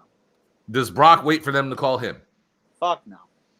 No, I'm saying like business-wise. Brock Lesnar's not calling WWE. WWE is calling Brock Lesnar. Yeah. And when you talk about money, Nick, you got to remember there's only 3 things in this world you need to start a professional wrestling business. You need television. They got that. You need a roster of talent. They got that. And the last thing you need is money. And we all know Tony got that. And that's what a lot of wrestling fans don't want to listen to. They all think, oh, they're just jumping over because it's the cool thing to do. No, it's also a place to work. Like I said, well, it is. But like I always use the comparison. You can work at Coca-Cola or you can work at Pepsi. All right. It doesn't matter which one you work at, you're still doing the same shit. You're making a similar formula, you're putting the shit in a can or in a bottle and you're selling it. All right. You can work at McDonald's or you work at Burger King. All right. Doesn't matter which one you work at, you're flipping burgers, you're putting patties on bread and lettuce, tomato, all that shit. In pro wrestling. Famous line from Dave Chappelle. He was like, you know, I did commercials for Coke and Pepsi. Yeah, but Pepsi is better because they paid me most recently. Yeah, they paid me most recently. So you know what I mean? Like with all due respect, Vince can say, "Hey Brock, I'll give you $5 million for 20 dates." Tony Khan can say, "I can give you $5 million for 10 dates." And we all know Brock doesn't like to leave the farm. If he doesn't have to leave his farm, he's not leaving his farm. You know what I'm saying? So to me, it could go either way. That's why when people say, "Oh, Brock will never go to AEW," that's BS. Little young one. I love dogs. Show the dog, Nick. Look at the dog. It's a dog. Oh, it's so small. I like There's it. Liv Morgan, and then there's Jesus. There go Jesus. There goes Jesus right there. Jace. Okay, that's all. No, the thing I'm honestly most excited about with Punk is the fact he gets to keep his name in music. Like when Daniel Bryan debuts, I don't know him like you guys knew him before WWE. I don't know if he has a significant song that everyone's gonna remember, like Bryan Danielson's song. I don't know this. You guys might have to educate me. But at least when Punk's music hits, the place is gonna nuts. I'm assuming I should know something that I don't know. Nick, go on your Spotify and put on the Final Countdown by Europe. That is his song. Oh, That's his song. Especially with that. That's gonna be like the perfect thing for like AEW with the Jungle Boy song, and now you got Wild Thing. Moxley with his Wild Thing I hope shit. I hope they're doing it right. They're that. doing it. They getting the rights into perpetuity or whatever the fuck or whatever, so But they don't I have to don't worry like about Moxley changing with it later. Wild Thing. I like it. I liked his old theme better. I like You know what's doing, funny about that? You know what's funny about that? I don't even think Moxley likes it because he always comes out pissed off and he's throwing shit. And it's like, do you even like your own music, bro? I don't know. I thought it was dope when he would come out with his old music. Granted, he was champion at the time, but even not, Justin Roberts kills saying his name. Yeah. Yeah. I think Justin Roberts. Yeah. And I just thought that song fit perfect with how he said it. Yeah, I'm with you on that. I'm not gonna front. I love that fucking Dean Ambrose theme music. I love that fucking theme. I music. liked it before they added the. I liked it. I like it. I'm not obviously he can never use it, but I fucking really like that shit. I like the joint that Orange Cassidy come out to, the Pixies or whatever the fuck. The Pixie song, yeah. Yeah, I like that's a fucking cool song. Now we was talking about ladies earlier. Statlander, boy, I tell you what. Met her in person too. Back into.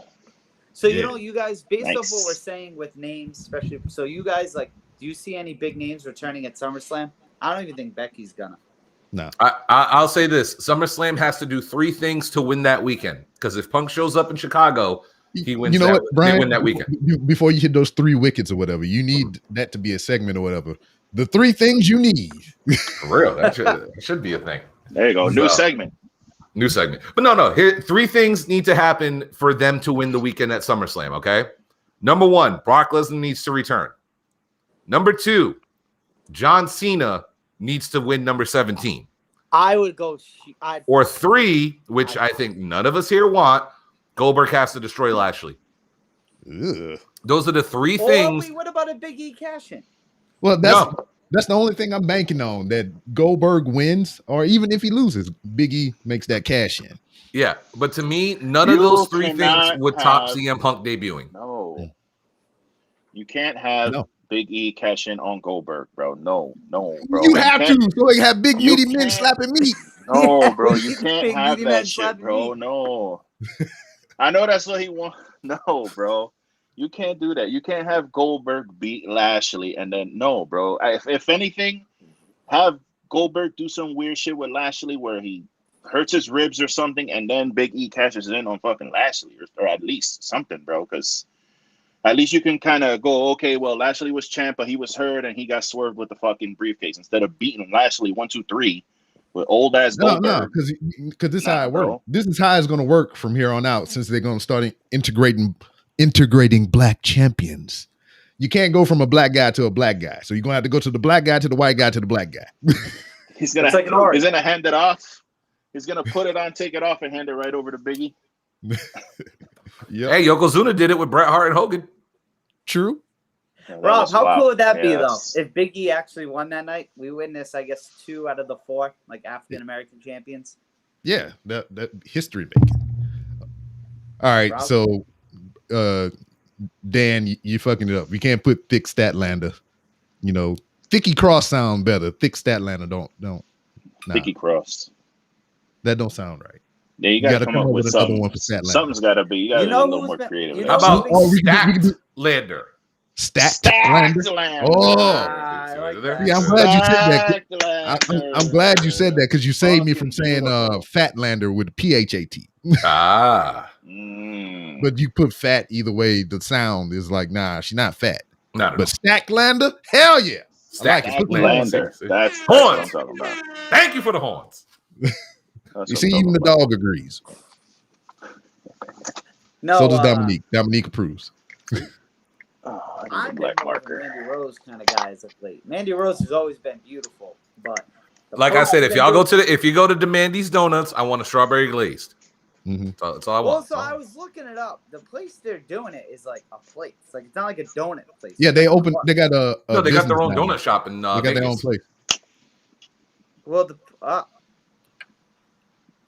Yes, Stackland. Stackland. There we go. See, That's beautiful. and I'm assuming you guys already spoke about the greatest women's match that's ever going to occur on live television. Wow. What would Miss that Camille Brickhouse versus Miss Layla Hirsch. Oh yeah, yeah. Oh. We We did talked- touch on that. Oh, okay. I would love to touch on that as well. Oh yes. Yeah, we was because we didn't get too. Oh, I like Dominique. that too. Oh, You see that? What is happening? Snacklander. Snacklander. Oh, Hey, That might be better. I like that. We get some I like that horns one for too. that too. I like that. Either or. It just depends on how you're feeling that day. Mhm. I like them both. Snacklander. I like that. I'm telling you, I got to That do. looks I got to good. come up with another thirst bracket. Damn it. There you go. See, there you go. Snacklander. Yeah, I think that- I like I like that. Snacklander. Mm-hmm. Mm-hmm. Very Snacklander, appealing. Snacklander. Very good. Both of them. Shit, and you know, you do the thirst bracket or whatever. We have to come up with alternate names like that as well for each person. Man. But then again, the way culture is going nowadays, we might get canceled, especially after yesterday. No, see, Oh my God. Especially after yesterday's show. No, all you had to do is give trigger warnings at the beginning of the show. Then you cover yourself.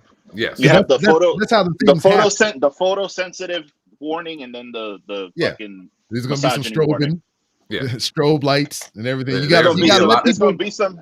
There's gonna be some misogyny up in here, so prepare Yeah. Oh, yourself. the last one, but see, the last one was greatness because we had women involved in the bracket with us. Yeah. So it was just like, all right, I don't feel like a total pig looking at all these girls' beautiful bodies, but you know what I mean? Mhm. But you know how some people are, oh my God. Oh. I get that all the time. It's like, oh, this is a horn dog. It's a thirst trap. It's like, what's actually a thirst bracket if you could read? But Yeah. you know. Sorry, It's actually a thirst Like, trap. shut up, get away from your girlfriend, sit down and enjoy. hmm Yeah, that's why people don't follow me on Twitter that much. Hey, did y'all see Suicide Squad yet? Yes. No, I'm watching it Yes. Friday. Yes. No. Friday. Okay. I mean, it's not really a spoiler, but if I had to see John Cena's fucking package, then I don't want to hear about. I don't want to hear about me No, observing but you- beautiful ladies because the I think ladies his- got their treat. I get to get mine. I think his wife, fiance, whatever she is in real life, she's bad. The photos I've seen her, Yeah, he she's got a pretty. baddie. Yeah, he got a baddie. Yeah. Good for John Cena, man. Good for him. Dominique, I'm sorry. We do need another bracket. I just need to find 32 new women. Like, do I do like an old school versus new school bracket? Like, do I do that? I'm just trying to ring up how I'm gonna do it. I got one for you right now.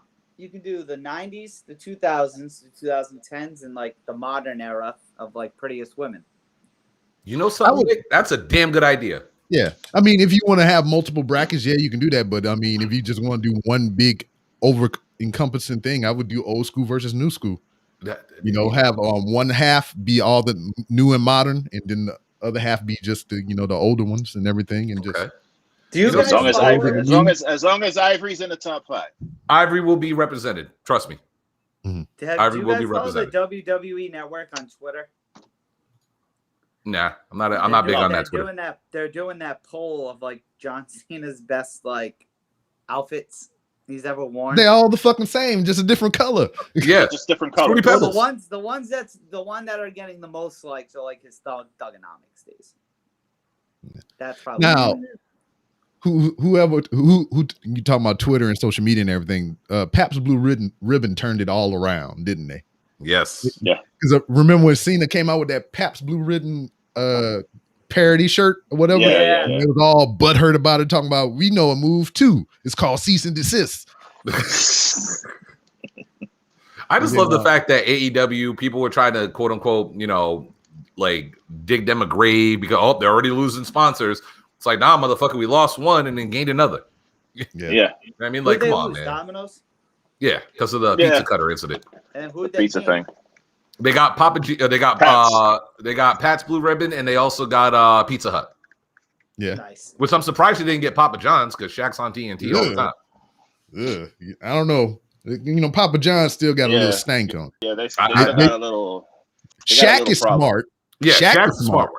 He's a smart one for kind of easing in there, but all it is putting black man out front to shuck and jive and shit. So is Shaq? Isn't he dating what's her name? Jade Cargill? No. Isn't he with what's her name? Isn't he still what's her name from the I Love New York show? Hoops. Yeah, I don't know if they're still together or not, but I know they were dating for a while. Yeah. And that was awkward as fuck. That looked like Layla Hirsch and Camille. Dan, I'll tell you right now, I want you on this bracket too, brother. I want you on this bracket too. When I do it, I'll actually start working on it today just to get like some of the names out there. Because I'll tell you right now, for the throwbacks, I'm gonna throw some Terry Reynolds in there. Oh yeah, I'm gonna throw Kimono Wanalea in there. Huh? Kimono Wanalea. Yeah, I'll throw the cat in there. I got to remember who was in my old bracket because I do have a couple people in my old bracket that I can't. Obviously, who won that one when you did it? Unfortunately, I won't say unfortunately because Kyle get pissed, but JoJo won it. Even though to me, I felt like she shouldn't have been on the bracket. I just put her because everybody wanted JoJo, so I put JoJo on. Wait, I don't know. That's not bad. It's not bad. It's not, trust me, they were not. None of the choices on that list were bad whatsoever. Mm-hmm. I remember. I'll never forget when I heard about Bray Wyatt. Like he supposedly cheated on his wife or whatever. Yeah. And I was like, damn, what a scumbag, bro. And then it came out that it was JoJo. I was like, oh, very well. You know what it reminded me of? Yeah. You know what it reminded me of when I heard about it and who it was? You remember Harlem Nights, right? Yes. Hey, put your mom on the phone. Hey, I ain't never coming back again. Yeah, you don't hear a lot of wrestler relationships nowadays unless they keep it mad quiet. Mm-hmm. And like Jungle Boy with his lucky ass. Oh, I know. I just saw who just posted a picture with Mandy, and I didn't even know they were fucking around. Fucking Dolph Ziggler, bro. With Dolph Ziggler posted this picture. Yeah, I just. Dolph Ziggler has banged everybody. Yeah, that's what I'm saying. I'm like, he banged Sonny. Mandy too. He banged Sonny. He banged Amy Schumer. He banged Trisha Paytas or whatever her name is. Shout out to Mitch who wanted to be here or whatever, but Mitch banged Sonny too. So he did. Did he really? Yeah. Yes, Wow. Mitch is He came on my Sonic. show and told the whole story and everything. Go ahead, Mitch. I ain't mad at you. The only problem is my melanin won't allow me to hit that. So, I mean, you have the lighter variety. You can probably work something out. You gotta double bag that shit. Double paper, double plastic, bro. Yeah, no, I wouldn't even touch that if you paid me right now. I'll watch, but I wouldn't touch it. I'll watch, but I ain't touching it. I seen the video. Don't act like y'all ain't watched the video. Yikes! I didn't. Let's just say it was a terrible performance. Terrible performance. I did not sort it out. Oh my god! I looked for all that page stuff though when it came. That page. Oh, stuff, I think everyone watched. Woo! I think Actually, everybody's seen that, bro. Now that I think about it, hilarious. I don't think Paige was in my first thirst bracket. I didn't think about it. You know what I don't get? Speaking of like Paige, pisses me off. WWE don't be allowing funny and like sexual shit on their show, but they let fucking Jimmy or Jay Uso tell fucking Xavier Woods he getting rated R and shit, and everyone knows what that's about. Yes. Yeah. I mean, innuendo is fine. You know, nothing wrong with innuendo because either you know or you don't. You notice lately though, you have noticed since they came back though, they have been a little more on like the PG-13 side with some of the things they say. They're starting to get the TV-14. I like it personally. You see, Carl? Yeah. Yeah, just to piss off our fellow racists. True. I thought. Can you imagine Michael Cole on SmackDown or whatever? You imagine Michael Cole on SmackDown transitioning to another segment with the New Day and going, well, as you guys know, Xavier Woods was involved in that tape scandal with Paige. Like, they would never fucking even do anything close to that, dude. Never, ever, I ever. thought the Roman Reigns missionary thing was hysterical. Yeah. Why did they cut that out? Like, come on, Yeah, bro. Like, but then he went back and said it the next week. On Yeah. purpose. I'm glad he did that shit. I'm glad he did that shit. Good for him. Oh, that was so funny. Mm-hmm. But when are they going to have the final? Dude. Like, it has to be this week or next week because they only got 2 more. When are they going to get face-to-face and cut these promos like they did in 2017 when Cena destroyed them? Next Friday. They have. Yeah, it's weird. Like I think this week on or last week on SmackDown, like he didn't even come out, and then they ended the show, and then he came out. And it's like, wait, what? Why? So he was there, and you didn't bring him out? Like, I don't understand what the fuck. Like, this what are you whole doing? feud right now is just talking about how Cena fucked Balor. Yeah. That's all I'm getting from this feud. Right? Granted, it's going to be a good match, you know what I mean? But it's just like, bitch, like, do what you need to do. Yeah. Like Jinder Mahal and fucking Drew McIntyre. They fighting over swords and motorcycles. Yo, they went 3 MB together. It literally, the only storyline they're doing good right now is Seth and Edge, how they're actually referring to 2014. And that's probably because of Edge being like, no, like, we're doing this. There is one more storyline that's being done to perfection right now, and I don't care what anybody says. Crackhead Corbin is the greatest thing on WWE TV. Oh, yeah, that's awesome. Crackhead Corbin is the greatest thing ever. Corbin. I love Crackhead Corbin. He's better now than he has been in a minute, but I still don't. Yeah. He said it's funny as fuck, especially when you did that WWE.com thing or whatever, when he was backstage talking about how you went broke and shit. Yep. Yeah. Like, you know, Bitcoin was yeah, he's like, Bitcoin was like 63 and then it dropped down to 36. Then I borrowed money to get that and all. But yeah, you're right. This whole shit with Drew and the sword, like he was there begging Drew and for Jinder, 100,000 versus Ghost Rider. Yeah. Yeah, Jinder Mahal is like a biker now and shit. Like, what the fuck is going on? They're just gonna do that match at SummerSlam, not because the story writes itself. Oh, so you know, Jinder gonna come back out with his 3MB garb, all the leather and shit, and he's gonna be the Punjabi badass. I'm telling you, they're only doing that match at SummerSlam because they want Drew to try to get over with the fans. No, well, they're doing it because they homies, and that's what they wanted to do for the longest. They're doing and a now they get an opportunity job. to do so. It was the same thing with Drew and Sheamus. They homies, and they wanted to have some shit together, so that's what they did. So wait, Brian, it keeps Drew away from the title. Mm-hmm. True, yeah. Brian, are you a fan of Damian Priest? Not really. He's really shocked. I thought you would be. I've never, even in Ring of Honor, I wasn't big on him. I was like, he didn't fit Ring of Honor, and like he was just that tall guy who tried to do cool moves, but they never looked like they just weren't crisp. Like the Jerry curl just ain't right. Like, you know what I mean? Who are we talking about? Damian Priest. Damian Priest, Punishment Martinez. Yeah, I like him. I'm just like, him. he's okay. He's just like, he does nothing for me. Like, I don't get excited when Damian Priest comes out. He's all right, but he's not real. Yeah, like the entrance. I'm mad is at cool. him though because he injured the goddamn Miz. Yeah, but no, I mean, like I said, the entrance is cool. Everything else about him, it's just like, you're just another tall guy. Just, I mean, I'm honestly, I'm happy for him because I was a big fan of his from Ring of Honor and shit. I like, the Puerto Rican guy from New York and shit. Rican. It was cool to see that shit, and I like his moveset. I think he's gotten much better than when he was in fucking Ring of Honor. He's much 100% agree and shit. 100%. He knows what he can. He knows what he. I think what it was in ROH is like he was trying to keep up with some people that he probably couldn't keep up with, and now he like knows what he can do, so he does it well. Yeah. I just it's good to see him like being pushed in the right way instead of like backstage chasing after fucking Reginald and shit. Yeah, no, I agree. I think he's doing great in WWE. I just like he's still not one of those guys. Like, he's not an indie guy that transferred over, and I was hyped about him being there, and I'm like, everything he's gonna do, I'm a like. He was just always a good wrestler that was boring to me at times. It was like you're good, but there's nothing that about you that makes you stand out. Like even when he first came into NXT with like all the girls and the limo, it's just like, all right, like there's nothing about you to make me want to care. But he's not a bad wrestler. Don't get me wrong, not at all. So my big question is, what does the dog think about Damian Priest? Yeah. Hey, puppy. What do you think about Damian Priest, puppy? He's a big fan. Yeah, I kept your camera on just because the dog kept looking in the camera and shit. Just so you know, Nick, I would love a dog like that.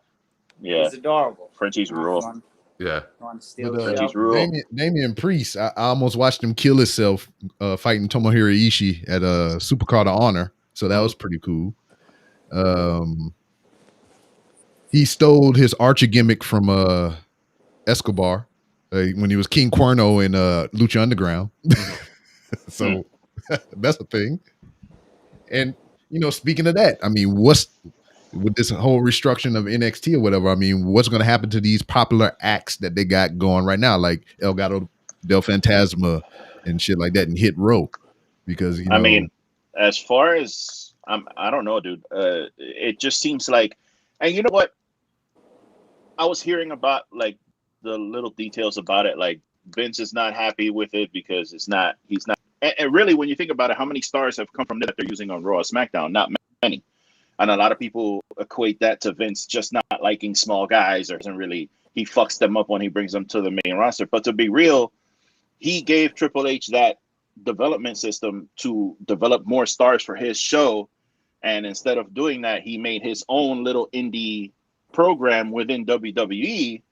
And he's not really giving Vince the kind of people that Vince wants. So now I'm not happy with it, but I can see why Vince is going to this extreme level of just like, all right, we're going to change the logo. We're going to change the music. It's going to be a developmental show. We're going to have bigger guys and blah, blah, blah, blah, blah. No, I think Vince is just fucking it up.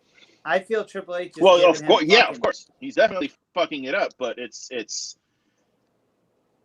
he feels like he's not getting what he thought he was going to get from it, which is like 18 more Roman Reigns and shit. So I guess he's going to put his hand in to try to get, his big kind of or whatever.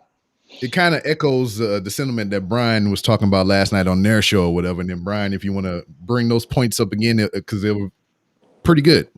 Yeah, no, pretty much what I said yesterday was like, to me, this is Vince saying you lost the war. You know what I'm saying? Like I said this from the jump when it came to NXT. The 1 hour show was perfectly fine. There was nothing wrong with it. It was a developmental group. You decide to counteract AEW and put NXT on USA TV and give them 2 hours. Okay. So it was basically Vince was putting his pawns up against a group of guys who already had their bishops and things and like kings and all that stuff ready to go. Kenny Omega said it best when the quote unquote war first started. They're a developmental system. We're presenting stars. They have to follow a certain protocol because they got to go a certain way. And to me, it's like, with all due respect, and I don't care what anybody says, NXT got washed, okay? Or as we dubbed it last night, NXT got dipsetted against AEW. They got They dipsetted did. against AEW. It was over by week 3. Okay. So to me, Vince McMahon hates to lose. He hates when he lost the IBF or the international bodybuilding thing he did. He hated when he lost the XFL. He hated Twice. Twice. He hates the fact that NXT lost to AEW. He thought because, I had this brand, I have this name, I have all the rights to all the WCW stuff, I have the rights to War Games and all this other shit, that they would just automatically win. But War Games. They didn't. Unfortunately, they didn't. And for them, thanks, dear. I just read that. That was fucked up. But like, to me, it's like Vince was like, all right, I gave you your opportunity to do what you were supposed to do, and you lost. So now it's time for me to come in here and shut all this shit down. Like Mariah Carey when she walked on Wild 'N Out. I'm shutting all this shit down. This is mine. My name is on everything. You had your chance. You're not doing what I want you to do. So now all the shit you remember about NXT, all these fun takeovers and all that shit, over. Yeah, forget about it. It's over. The fun fact that we used to have, the fun fact that we had with NXT is going to be gone. I said this on the show. I wouldn't be shocked if they go back to the game show version of NXT because we all know. You think that much of a change? Yes. Question: what's wrong with NXT? I don't think much, to be honest. Exactly, because we enjoy the product. And the other thing I could say is Vince McMahon, right? How do you think he feels when on a monthly basis, whenever TakeOver and a WWE pay-per-view was going on, everybody said TakeOver was better than said pay-per-view? Yeah, even if the TakeOver wasn't even that good, they still said that. Yeah, it was better than the main show. It was still better. Yeah, so do you think Vince wants to hear that his AAA team is doing better than his Major League team? Fuck no. You would think. You would think, yeah, but it's Vince. You know what I mean? Like, we don't know the guy personally, but I think we all have enough knowledge and enough like hearsay that we can put the pieces together and be like, all right, this guy doesn't know what the fuck he's doing anymore. You know what I mean? So him going down to NXT and like scouting and shit, like we said it on the show before, the day that we heard Vince was going down to NXT to go scout talent, we were like, Triple H, call Gargano, call Cole, call Ciampa, call all of your big stars and tell them not to show the fuck up. Because if they show the fuck up, something's going to happen. And look what just happened. Bronson got released. The guy who was just North American champion, the guy who's doing dark matches, who's about to get called up, gets released. Yeah, I was just something is wrong. He's there. The one that shocks me the most. Mm-hmm. Like something is wrong there. And like I said, with all due respect, Vince is now pissed off, and he's like, you know what? Party's over. Yeah.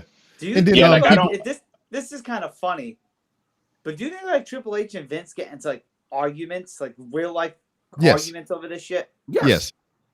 And Triple H just doesn't win because at the end of the day, Vince is Vince. Yeah, it's Vince. And I'll tell you right now, with all due respect, and I'm basing this, and I hope this doesn't happen because I want them to be happily married. The day we hear Triple H and Stephanie are done, Triple H is out the door. And he'll be happy to leave. And he'll be all Paul Levesque is all elite. He would go. I think he would go in a heartbeat. Heartbeat. Man, and Paul Levesque and Michael Hickenbottom are all elite. But like my thing about it is just like y'all talked about it a little bit last night as well. And I brought it up at the beginning of the conversation. They're looking like a company that wants to sell. Eddie gave his thoughts about it last night, and you had your thoughts on it as well. But I almost feel like if WWE does sell, is a business, point blank period, regardless that is doing wrestling or whatever. Like any other business, the owner, the motherfucker selling, is setting himself up and his family financially for the rest of their lives. Mm-hmm. So if this is a sale or whatever, all it's going to do is benefit the McMahons. Ain't no way in fucking hell that he gonna sell to. The sell aside, ain't no way in hell like Vince was gonna step down and pass it to Triple H. Fuck no, it was never gonna happen. Wow. So I don't even see why people would correlate that fact or whatever. But my only thing about the Triple H portion of it, I could see him trying to buy the rights and all the stuff for NXT and run NXT as its and own thing. running it separate from WWE. Yeah. He's Or got something the like money. that.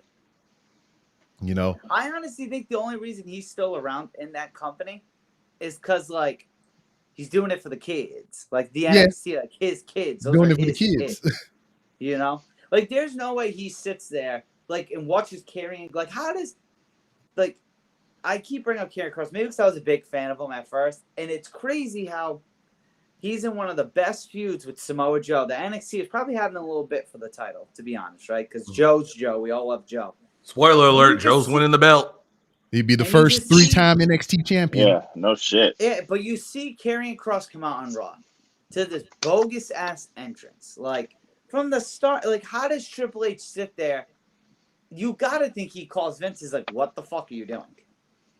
Yeah, look, like I don't do like specific wrestling stuff anymore, but I did one this past week, and it was just like a 30-minute thing about NXT, and I said the same thing. I'm like, dude, you would think that Karrion Kross is like exactly what Vince wants. There's a big, scary looking dude. He does fucking suplexes all day. He chokes people out. He's got a great look. He's got a hot fucking girlfriend. He's got a kick-ass We'll talk about cinematic that, Dominic. entrance. And it's like, you would think that, okay, this guy, I could work with this guy. Let's bring him in. And you bring him in with the belt.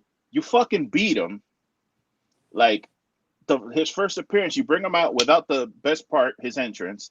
Then you bring him into the ring. You fucking beat him. Not on top of that, you bring out Jeff Hardy, who everybody loves Jeff Hardy. They're all going to go crazy for Jeff Hardy when he comes out. On top of that, you give Jeff Hardy back his original fucking music, which everyone's been clamoring for. So the crowd pops like, holy shit, no more words. What? They're popping like crazy. And then you go out and you beat the NXT champion. And it's like, and also Charlotte, the thing with Charlotte, they said on Money in the Bank, she would be the 13-time world champion if she beat Nikki, which she did. Then on Raw, they're like, oh, the 11th-time world champion Charlotte. And it's like, wait, oh, so now you don't even count the NXT titles as title reigns. Like, it's just like Vince doesn't give a fuck about NXT, like in It's any true. way. So it's like there's no upside to even keeping it around. And what Like, for blows my what? mind is when they did that Survivor Series with all three brands, NXT was so Dominated. dominant. They won the event, but they were, and I get it. Vince probably did it because he's like, this is my new thing on TV. I kind of don't have a choice. I can't bury it. He did it for But, the like, war. Yeah, they were so over. Like that episode of SmackDown when the plane was still in Saudi and like Cole came in and Riddle and Keith Lee. Like, granted, was it cool because it was different? But that was a great episode of SmackDown. Mm-hmm. Like, if you put 2019's version of NXT, they all got called up to say SmackDown, it would be fine. What's Vince's problem is he doesn't, just like with people who come from other companies, if he doesn't make it, he doesn't like it. And I think he has that feeling with NXT. Like Ricochet, like Keith Lee, like, even Finn. If he doesn't like, yeah, Triple H killed it with those guys, but Vince didn't do it. It's So Vince's Vince is God gonna complex. do what he wants to get over. Like Keith Lee was I would say in recent call-ups, the hottest one they had. Because he had that huge moment at Survivor Series. He had that moment with Brock at the Rumble. Then he wins both the belts. And everyone's watching NXT at this time, especially when he won. Sasha, I think, was on that episode. So a lot of eyes were on that episode. Then you do the vignette. Okay, he lost to Karrion Kross. Smart booking decision. Build the big guy up. And then he comes out and, like, you change his theme. You have him wear, like, a skirt. It's like, why? Like, he got that huge pop at the Rumble with no shirt on. Like, who cares if the dude's a little fat? He's still amazing. I think they changed his team like, what, 2 or 3 times? Yeah, he's on like his 3rd or 4th team. Mm-hmm. And they all kind of suck, in my opinion, compared to the first one. Like, what's wrong with the fucking Bask in His Glory? Like, that was everybody fucking loves that song. That was a like Vince I just fucking love that song. Bro. I think Roman's gonna beat Cena, and then Roman's gonna get the match with Finn because that's just gonna continue, and then after that, Finn's fucked. I say this when it comes to Vince McMahon and his creations because I've heard it from countless wrestlers on different shows. Vince McMahon has a God complex. If you are not something that is by his creation, it is very difficult to get over. Like I always say, go back to when the Attitude Era was a thing, right? The Dudley Boys, Chris Jericho, and maybe Booker T are the only true names outside of WWF that made it in WWE, keeping their gimmick. Yeah. Aside from that, everybody else was second fiddle or below. They never reached that pinnacle. I'm surprised he didn't fuck up AJ Styles, to be honest. And I talked about that the other day. That's another one. As well. AJ Styles is the only one that has come in and they did right by him. Mhm. Everybody else after him, fuck me. Like he didn't get the NXT because if you watch, like I watch like a lot of the shit on the network. Like if you ever watch AJ Styles when they had that 365, so they follow him for a year. AJ, I like the way he says it, but he's like Vince said he needed a pit bull. Yep. The way. So I don't know if that was an actual thing. Like maybe Vince was like, you know what, this guy's huge. We'll give him a shot, and then instantly, like, yo, we'll give him his thing. Blah blah blah.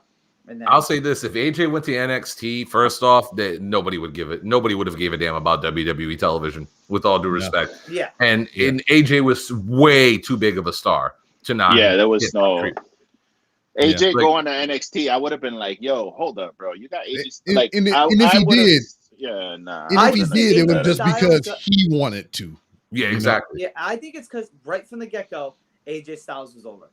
He debuted at the Rumble. Not obviously, I don't know if that was leaked that he was going to be there or not. I remember Rob and I did one of his first podcasts talking about that. Like, it'd be kind of cool if AJ showed up at the Rumble. And Yeah, did. he was actually in Rhode Island the night before. He was supposed to wrestle a guy named JT Dunn, and he came in here. He goes, "Unfortunately, I have a." He literally went like this: "I have an injury that I can't perform tonight."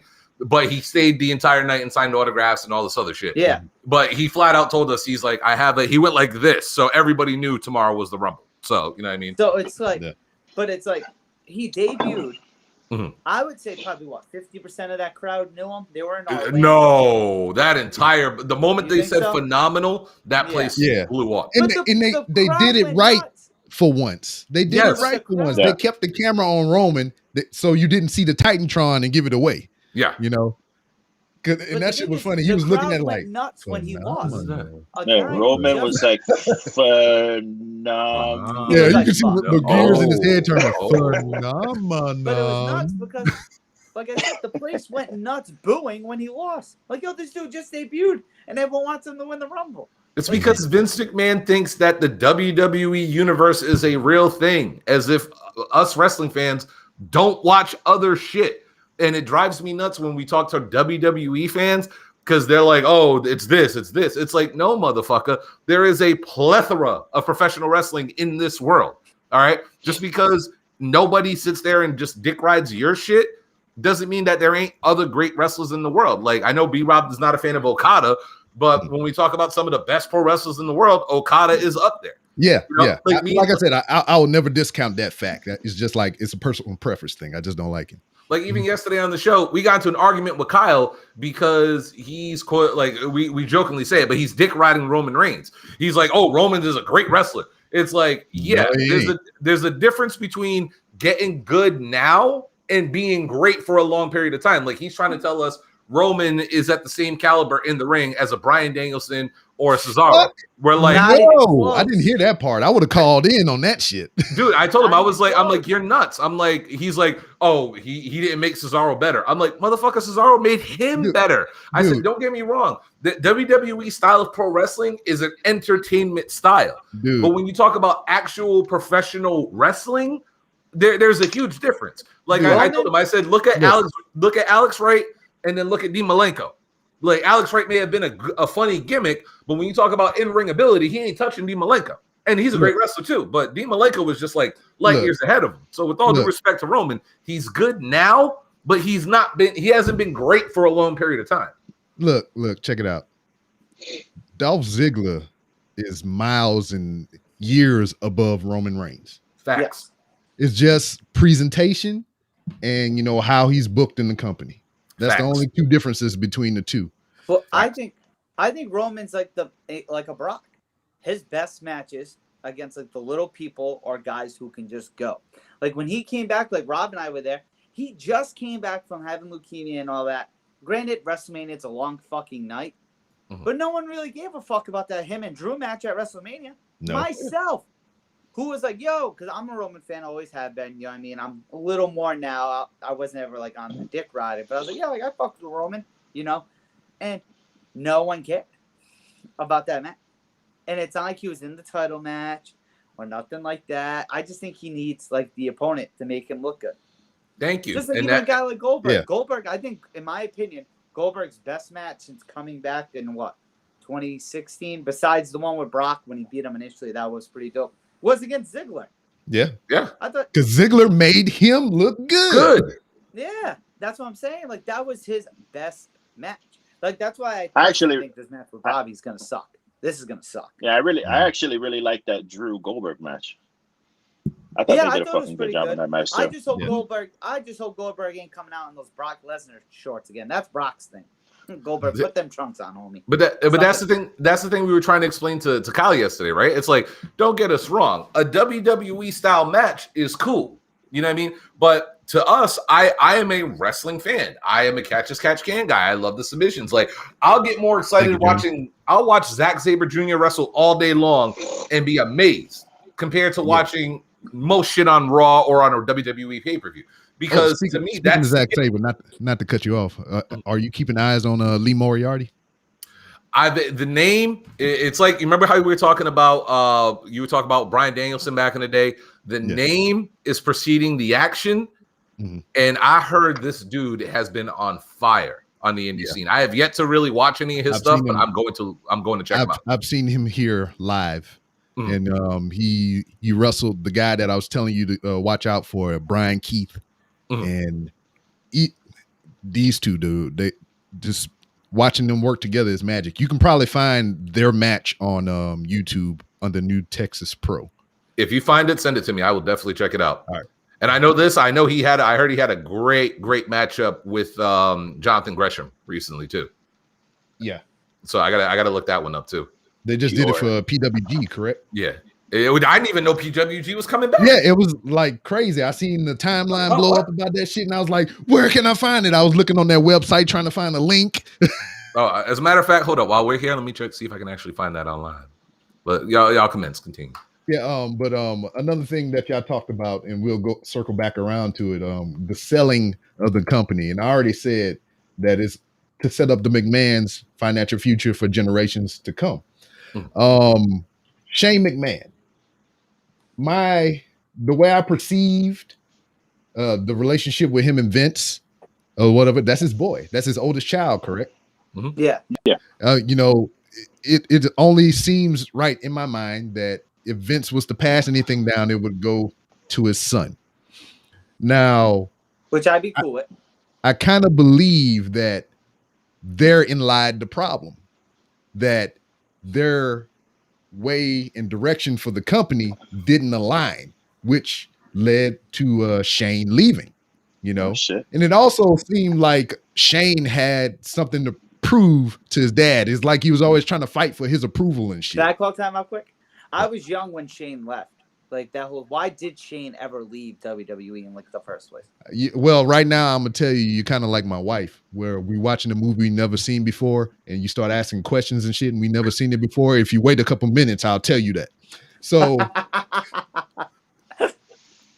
so he left, just kind of like, they had creative differences. He wanted to go this way. He wanted to go that way. Stubborn motherfuckers butting heads and shit, which ultimately led to him leaving the company and shit. Shane also, it almost seems like he's always trying to fight for the approval of his father and shit. Show him that, hey, I can do this. I can do this. I can do this. Which when he left, he started his own fucking company and became buku motherfucking successful and did not need WWE money at all. But it's his father, it's his family, it's their legacy. He came back to help his daddy, So that's why motherfuckers be like, oh yeah, Triple H is going to take over when Vince steps down. You fucking insane. He has not a bit of First of all, blood. Vince is not stepping down. He's not stepping down. Yeah, First of all, Vince will die in He's gorilla. gonna die in that. He's gonna die in that fucking office, bro. Yeah. Yeah, but So, if they sell the company, then what? Yeah, but like I said, it's just to set the family up, you know, so the family will be well off and whatnot. I don't know who they would leave in position, you know, if they kept somebody on to kind of like manage day-to-days and everything. Because, you know, if they do sell, Vince has to step down, right? Because the company will control that ship now, and, you know, they wouldn't need Vince for nothing. But they would have somebody in there for, you know, Probably consultation. Nick Khan.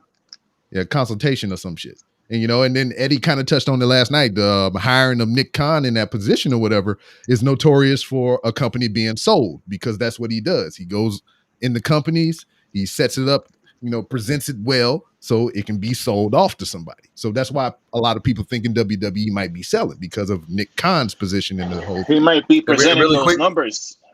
He might be presenting them numbers well, but that product is fucking hot garbage. And I'll say this too. They actually, I don't know if you guys heard about the guy who got fired. I forgot what his name is, like Casey Seaman, the guy who was doing the contracts and stuff. Canyon Seaman. Yeah, Canyon Seaman. They fired him, and then they hired a new guy just recently who used to work for the Arizona Diamondbacks, who's now handling all the contracts for WWE. So it's like they're not pro wrestling oriented anymore. Now they're business oriented. Yeah, and they've always been like that. Yeah, they've always been like that ever since this whole publicly traded thing started. So I like, as much as I said I don't believe they're gonna sell, the more and more this evidence comes to my eyes, it's like, yeah, they're definitely selling. Like, it's to who now? It's like, who's gonna take it over? Like, me and Eddie joke about the mouse. And we're like, most likely the mouse is gonna get in on it. If it's not the mouse, it's the cock. So you're either gonna get a mouse or the cock to take over WWE. And it's just like B-Rob said, who do you put in charge of the day-to-day operations? I would think it's gonna be NBC Universal, just because they just had a big deal with them and they got all their shit already on Peacock. So it's like, you're not gonna go now have to deal with Disney and all that shit. I would think it's NBC Universal, but see what I don't. Some strange times for that company, man. They're making all these cuts and all these changes, but you see all the time like reports of like that. Probably USA mostly, because SmackDown's kind of on a roll. But like the companies, like the TV networks that they're with, aren't happy like with the decisions they're making. Like, I don't get how USA is now like, hey, bitch, like, what the fuck are you doing? This is my thing with WWE right now, right? And we brought this up yesterday, too. Vince is doing everything wrong on purpose. Yeah. Think about that. Nick, think of this, right? You heard about the rumors for Queen of the Ring. Yeah. Yeah. Did you hear where they want this Queen of the Ring tournament to take place? No. Saudi Arabia. Saudi Arabia. Oh, come on now. You're going to take a tournament that nobody will ever see. With all women, to a country where they're starting to get women's rights. It's like, why would you do that? You saw what happened to Natty and Lacey Evans? They were getting bottles and batteries thrown at them. Now we're going to do an entire women's tournament there? Like, I'm sorry, WWE, to me, feels like they're intentionally fucking up their stuff to either decrease the value of the product, and hopefully everything goes up from there. But financially, they're making money hand over fist that they don't even care what the product is anymore. Because, like, and they don't. Because you funny thing is, no. You go ahead, Lou.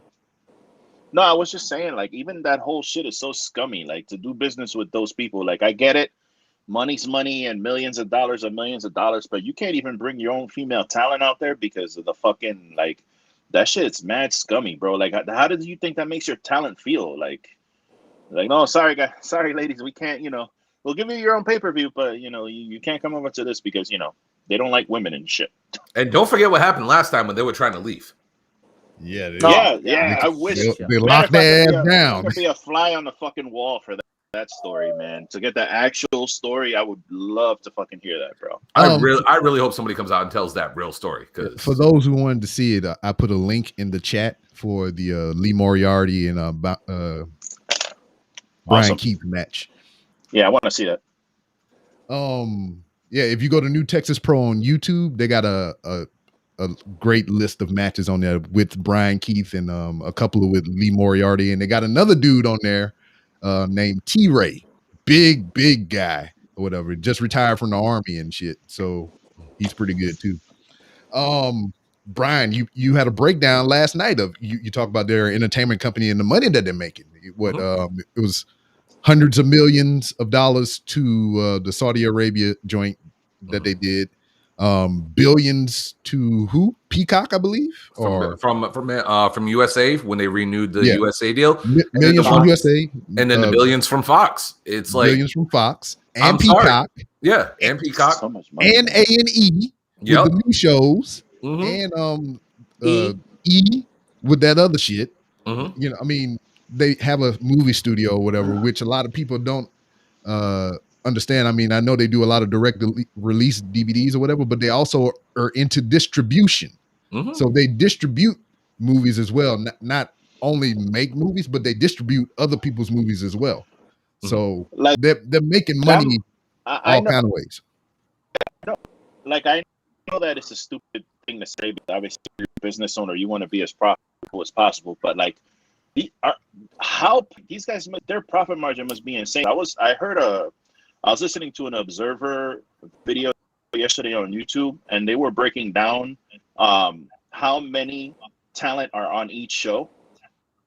And I don't know. Yep, I saw that video. But I'm pretty sure. What is it? Raw was like they have 27 active male wrestlers. Nope, Raw had 35 women. Right. And yeah, it was Raw. Raw had 35. Like 12 women, 35 men. And then SmackDown had like 24 active men and like 11 women on the roster. Active on the roster. AEW has like 72 or 72. And you all this money in and you cut all this talent and like you only have a certain amount of people on your payroll. Like, dude, like what is their profit margin? That's gotta be insane. And then another thing that we had to think about as well, they signed most of these hundreds of millions and billion-dollar deals during the pandemic. So they had 52 cuts last year during the pandemic. Then they cut out the whole house show circuit. So that was money that they saved on production costs, fuel for the trucks, paying that road staff and all that other stuff, hotels, travel. So they pocketed all that shit for a whole year. Yeah. On top of all the multi-million and billion-dollar deals they signed.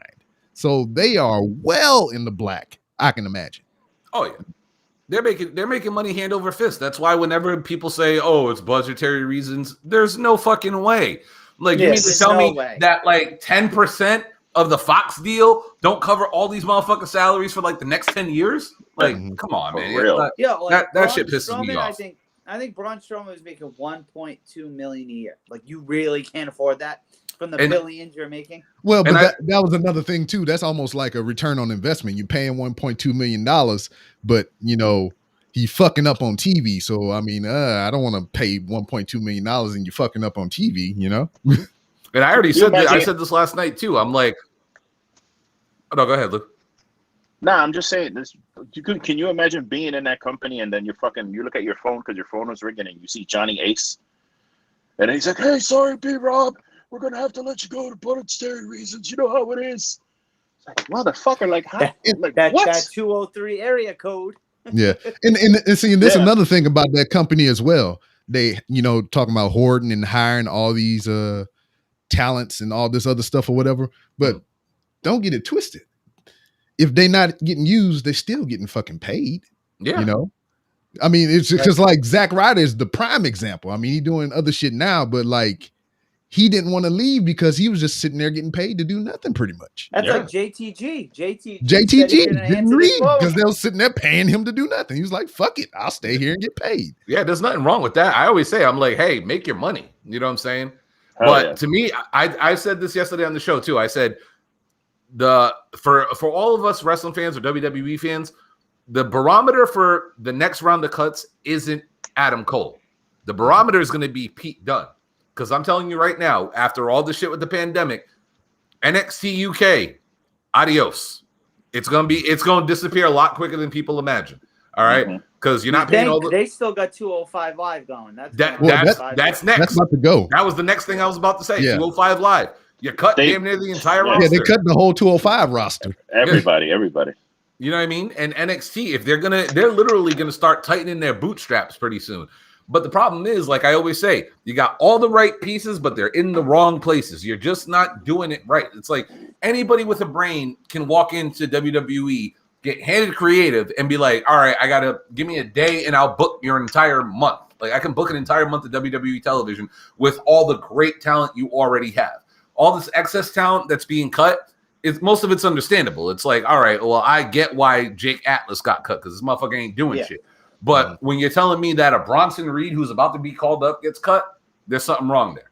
You know what I'm saying? Bobby Fish, I understand because he's injury prone and he's the oldest member of Undisputed Era. I get it.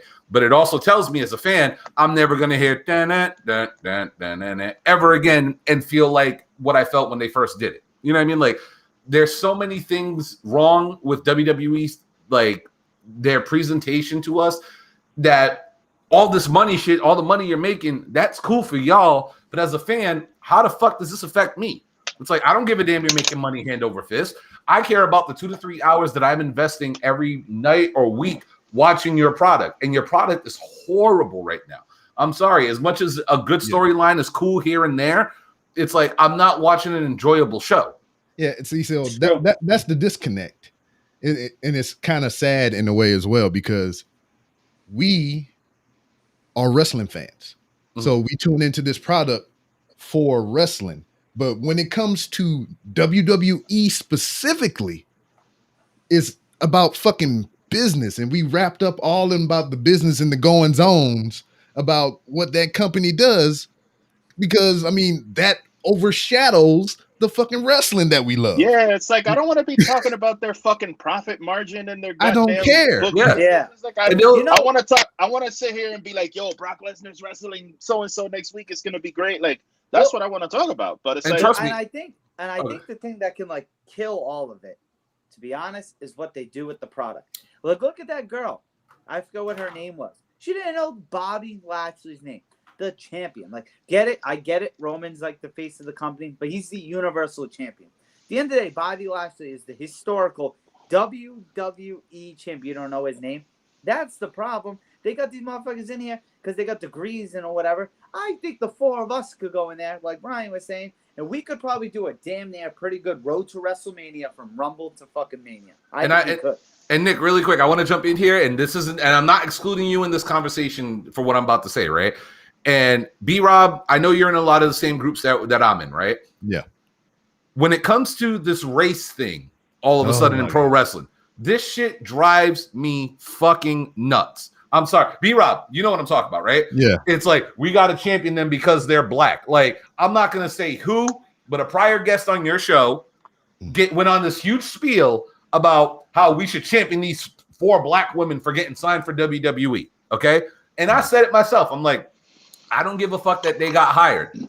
I give a fuck if they know the business and they know what they're doing. I'm not championing, and this is a problem that I have in society in general. Everyone's so quick to champion somebody for doing one thing right, but not realizing shit ain't gonna last forever. I said it the day they got hired.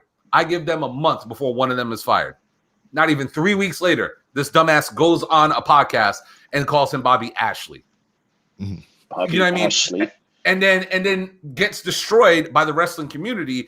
And then people are like, we got to stand up for her. It's like, no, the fuck we don't.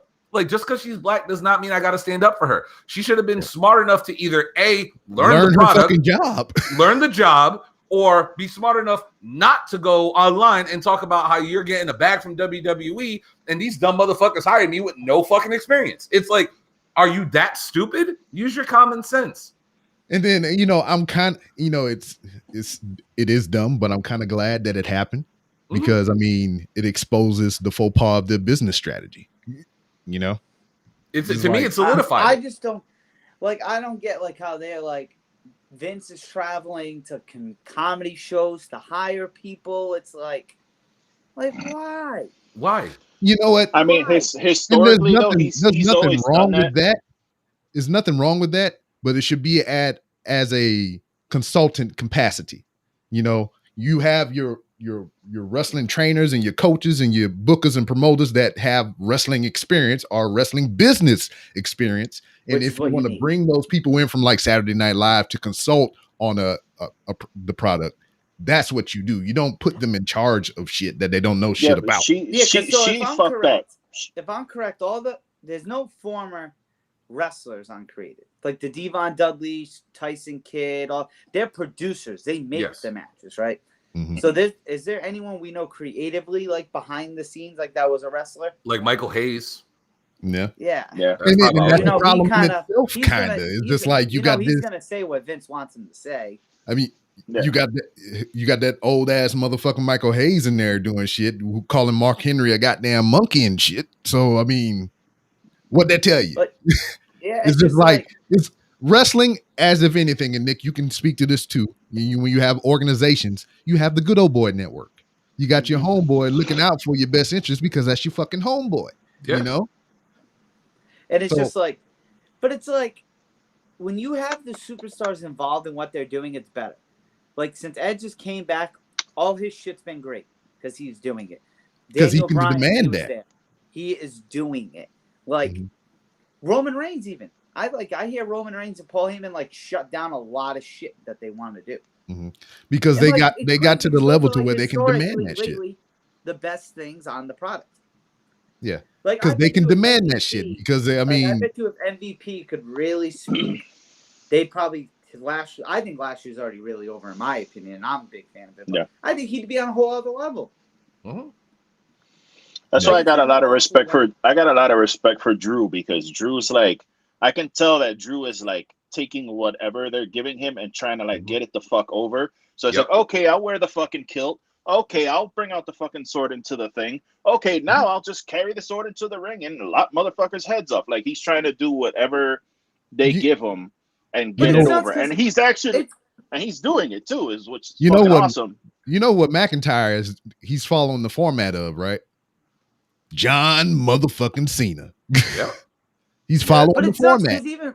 Even when Drew, I would say, was organically over until he won the title and even a little into it. Then when you start giving him the kill, when you have him in the title picture for that long straight, like that's just naturally going to kill it. Like Drew was on a roll at Survivor Series 2019. He was still like they should have just kept him as the Scottish psychopath. Mm-hmm. Now they want to make him Braveheart and shit. I just saw the comment. Yeah. It's true. It really is. And unfortunately with WWE, it's like I said, it's a systematic problem. They want shit done a certain way. With all due respect, in AEW, they're doing it right. Like we were just talking about earlier, how WWE only has like 35 active men on the Raw roster, and AEW has like 75 total. We're able to get fresh matchups all the time. Like I always say, in AEW, when's the last time you really saw a rematch?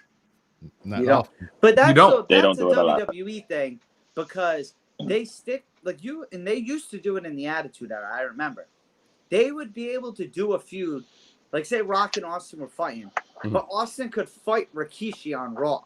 Yeah, and then like somehow maybe The Rock comes in after. Like, and that's WWE's problem. They got 35 active men, but the same fucking 10 or 12 are on the show every week. Yeah, exactly. And then, that's the problem. Like, like, what's so hard about, even if it's a squash, Sheamus, like, why doesn't he come out there and, like, fight Drew Gulak? Yeah. Like what's so, I just don't, and you're, like Rob's saying, you're paying these people to do nothing. At least let them get squashed. Yeah. And that's another thing that you bounce back to AEW or whatnot. They have that many people on the active roster for squashes specific. And they're doing it. Yeah. I say it all the time. I say it all the time. My favorite AEW aren't. It's like the Bucks and shit, right? Like they write everything. If I'm correct.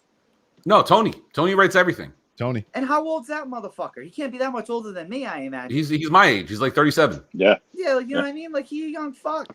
He was fanboying at WWE shows like 6 years ago, giving Titus O'Neil Jaguars gear. No, that was recently. That was recently. That was recently.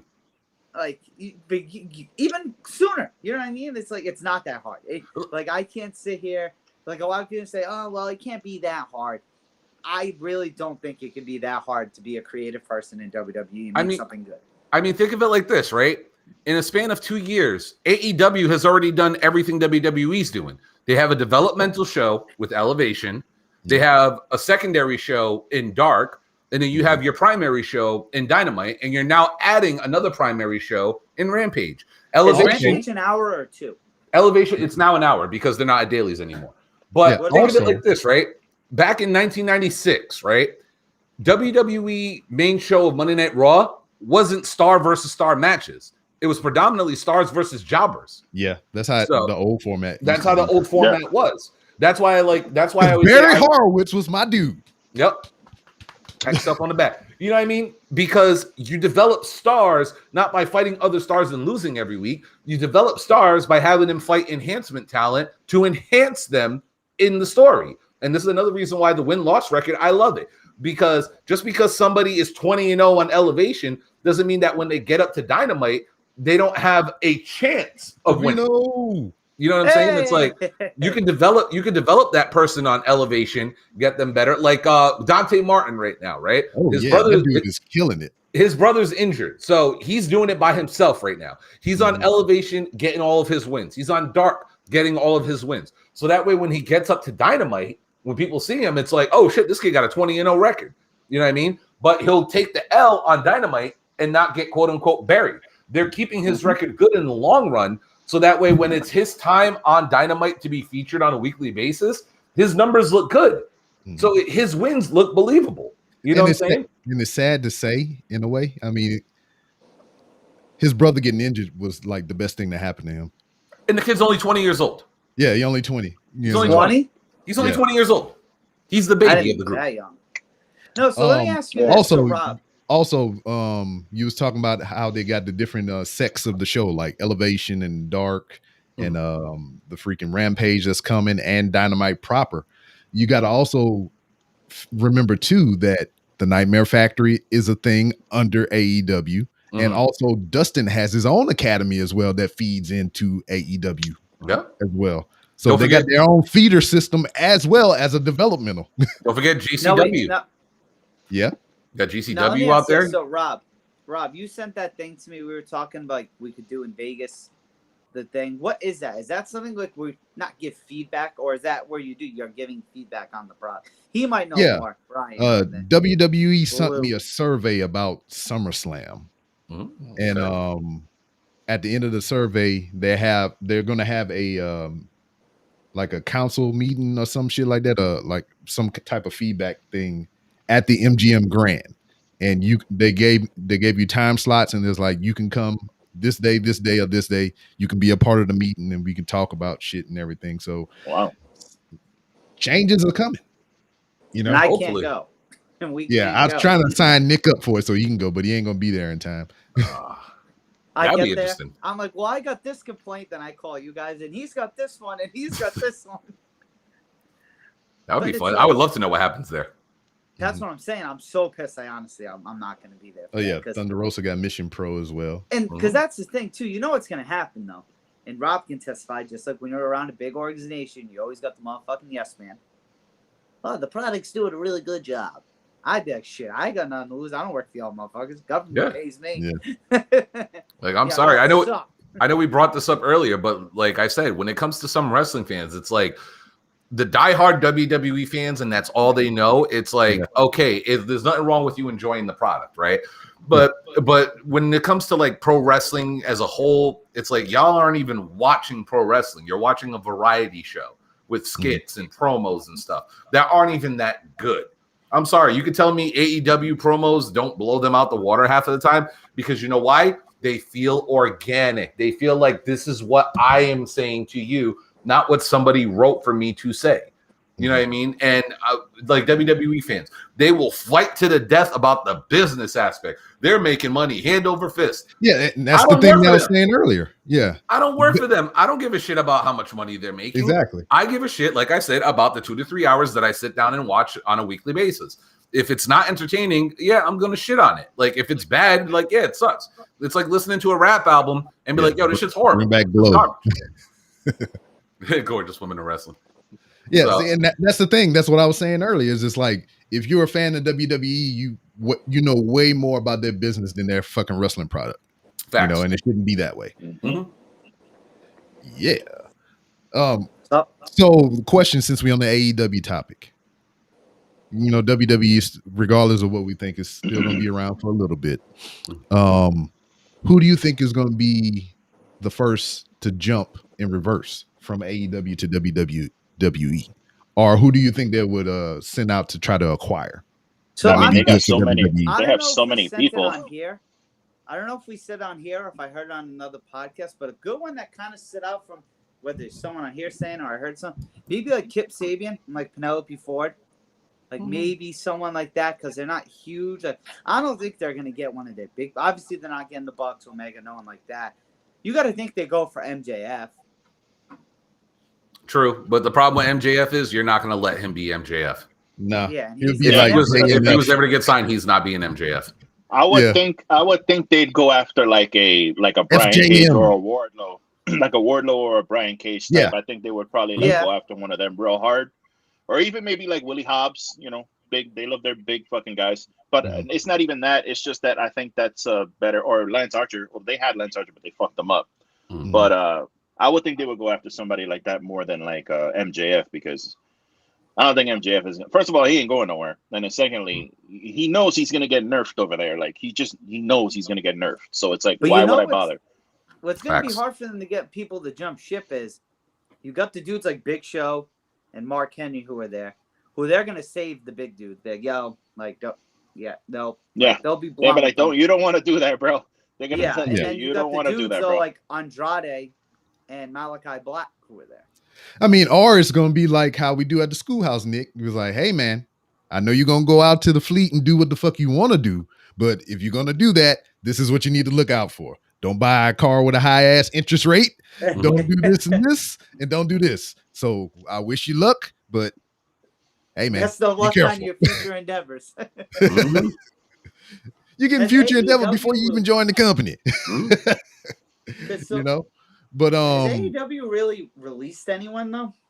Yes, a couple people, but they didn't release them in the aspect of like they got fired or anything. They just didn't renew their contract. Yeah, so it was like their contract was up, they didn't renew it. I think the only person they actually fired was Jimmy Havoc. Jimmy Jacobs. Yeah Jimmy Havoc. Havoc. Wrong, Jimmy Havoc. The whole speaking out movement. So, but who do you think, Brian? Who could you see jumping ship? I mean, personally, I wouldn't want a pig though. I wouldn't want any of them to go. I mean, maybe they bring back Luchasaurus. Like that would be another person because he got the look and the build, and he's the WWE, like a former WWE NXT guy. But they have a Luchasaurus already over there, and that's Josh Briggs. Yeah, you know what I mean? But like aside from that, I don't see WWE poaching anybody. Like they had their chance with FTR. They had their chance at signing Kenny in the Bucks. Cody definitely ain't going back. I'm honest to God, I don't know. Like if go back. If you want a name that I could see them going after is probably Jungle Boy, just because of who his father is. Mm-hmm. But aside from that, I don't see and I'm not talking about utilizing them properly. I'm just talking about like people they would go after. Can you imagine what they would do to Jungle Boy over there, bro? 24/7 title instantly. Welcome the newest member of the Lucha House Party, Jungle guy. Yeah, and I'm not even Spanish. What the fuck? Yeah. Like, isn't it crazy though how much Triple H offered them all to come? Like, didn't the Bucks have some crazy deal where like if they didn't like what was happening within 6 to 9 months they could leave? 69. Page was going to be the face of NXT but get main roster money. Yeah, I mean it doesn't surprise me. I mean Hunter understands the value of these people. Vince doesn't. The more we keep talking about this and everything, I really would not be surprised if Triple H ends up over there eventually. I'm telling you, I say it all the time. People think I'm crazy when I say stuff like this. I don't know what capacity, what he would do there, but I could see it. And he'd bring the whole. Well, it would be Triple H versus Cody, and Cody can finally go over. For real. I don't know. I want to see it now. There you go. That's another candidate, Ricky Starks. Yeah, Ricky Starks is a good name. Oh yeah, that's a good one. Hey, can I ask him? Maybe I'm uneducated on him. Like I see him on TV now. I think he's good. But I always see him like tweeting and like talking to The Rock on social media. Is there something there that I don't know? It's his idol? This is idol. Yeah, it's just like kind of who he patterned his character after. Which I see that. I just didn't know. Yeah, Luna said he wouldn't because of his relationship with Stephanie. And like I said, if the day ever comes when there's a divorce, I would not be shocked. I don't think though. I think if he just sells the company, he would leave. Yeah, if he sell the company, If he'd he's probably not in lose Triple charge- H. And Tony Khan would pay him buku money. Oh yeah. Like I would, I'm not a big fan of like that whole thing where everybody goes to AEW, but holy fuck. Yeah, Can you imagine like either. Can you It's just like- imagine the fucking implosion online if Triple H went to fucking AEW? Like, D- can you imagine the Generation X is chaos? all elite. I would say this: if Hunter was ever to leave, the only two promotions I could see him going to is AEW because they beat him to the punch of creating what he wanted to create, or the NWA because he's a diehard NWA fan. Yeah. And him and Billy Corgan are good friends. Yeah, there you go. LA Knight, a Rock clone. I don't think they're doing bad with LA Knight. I like LA Knight though. I like him. like Just LA his Knight. promo ability alone is just awesome. Another guy, The Rock mentored him. Yeah, see, there you go. That's the correlation right there. Yeah. The Yeah, Rock that's his buddy. has influence. I don't know. I am set though. I think Charlotte will end up over there for sure. I say that all the time. Everyone's like, "Oh, you're nuts because she's a WWE lifer." I'm like, "No, she's not. Her last name is No, Flair. she's not. Her last name is She's not a Flair." lifer. Yeah, Especially if her father makes an appearance there, game over. Because I don't know when her contract ends, but if Rick goes there, whether he goes there or not, with Andrade being there, they're going to offer her something. I'll say this when it comes to Charlotte. It's like, what does Charlotte have left to do? She's gonna what? Yeah. She has not. She literally already has almost a dozen title reigns to her name since they. She almost has as many as her father. Yeah, exactly. Yeah. She's about to beat the record. There's no new talent. Everybody who comes up, Charlotte's got to squash them because it's Charlotte. You know what I mean? And after a while, she's going to get bored of fighting the horsewomen over and over again. So Yeah, but I can see her moving on. You can tell Charlotte kind of, what's that saying? Like, wears her heart on her sleeve. You can tell she doesn't like how she gets treated by like the audience. Yeah, you can tell. She goes to AEW. She's reinvented. Like, she'll be golden. I guarantee it. Like Eddie says on our show because he can't stand Charlotte for whatever reason. But with all due respect to Charlotte, it's like you're a Flair. We all know Flair was the real traveling world champion. And with all due respect to WWE, there's only so much Charlotte can do until she gets bored. She's done everything too many times. You know what it is? Yeah. She did a lot so quick. Yeah. I almost believe that she would leave to go get pregnant before she would leave to go to another company. Agreed. I could see that. And we all know Andrade don't stop. Oh no. Taking them selfies after every session. Come on, Andrade. Imagine Stop how that crazy shit. it would be. She left to get pregnant and showed back up on AEW. You're willing it hard, Nick. I wish you would have had this much enthusiasm to keep Goldberg away. For real. Don't blame me for that one. Blame Brock. It's always you. It's your fault. Lesnar. Always Brock your answer fault. the phone. I told you. Yeah, Brock don't want to answer the 203 area code. But But, I gotta ask you guys this: with all these crazy releases they've been having, I would say the two biggest names. I personally think the biggest is Bray, and then second's Braun. Who could you see getting released next? That'd be like a wow, like getting you a reaction like that. You can almost be like, look You at can the just booking. You can almost look at spin a wheel and just point at someone. Yeah, I mean, you can almost look it's at the booking or whatever, because it's just like Bronson Reed was doing good. He was probably doing the best he was doing in his NXT career, and gone. Bray Wyatt, white hot, gone. What's his name? Braun Strowman, pretty damn good merch selling, gone. So I mean look for somebody who's doing something really good in a short time span, and they might be gone. I mean, so that your theories about Charlotte could be true. She just won a title. She could be gone. Jimmy Uso just got drunk driving charges again. They won the title. He could be gone. Nah, He ain't going though. He ain't going nowhere. They always win the I title can see when they that. get drunk. I hope it doesn't happen, but I think he would. He's an AEW guy. I don't care what anyone would say. I could see them letting go of Ricochet. Yeah. But I don't know how much he's making because they credited Braun and Bray to budget cuts. Ricochet ain't making no Bray or Braun money, I imagine. Shit, a lot of those people they cut wasn't making Bray or Braun money. So I mean, imagine if they let go like Randy Orton. I was gonna say Lewis saying Cedric, and I'm like, that's a name that I really want to see released. And I'm not saying that in a negative way. I'm just saying as a fan, I would love for him to get released. I would love for Cesaro to get released. Like, please get rid of him. Like, if y'all ain't doing nothing with him. Because it's the thing that we were saying. We want the cuffs to be off so we can see them wrestle. Yeah. Didn't Cesaro like literally just resign like right after Mania? Yeah, and we all the Good Brothers resigned 5 months before they got released. You know what they did to him to reward him for resigning? They gave him a little shirt that says "I love wrestling," and that was it. That was it. Like, here's a match against. I don't think he's been out. Has he? I don't think he's been on TV since they came back with crowds. I think he showed up. No, he's been back. He's had a couple matches, like 6-man and stuff. They brought him back. They brought him out in front of live crowds just so he can spin the motherfucker. Mm-hmm. Yeah, and that was it. I'll say one name that may shock people, but I don't think it would shock us knowing this person. Xavier Woods. Yeah. I could see Xavier Woods, like, his name being thrown into releases only because he could say, you know, I got this G4 shit popping off. And in the whole video of him around recently with somebody in the audience saying, you know, I'm not doing this shit till I'm 80. I got a couple of years left. I could totally see Xavier Woods, like, not asking for his release, but him getting released, and everyone's going to be like, oh, my God, why did they let go of Woods?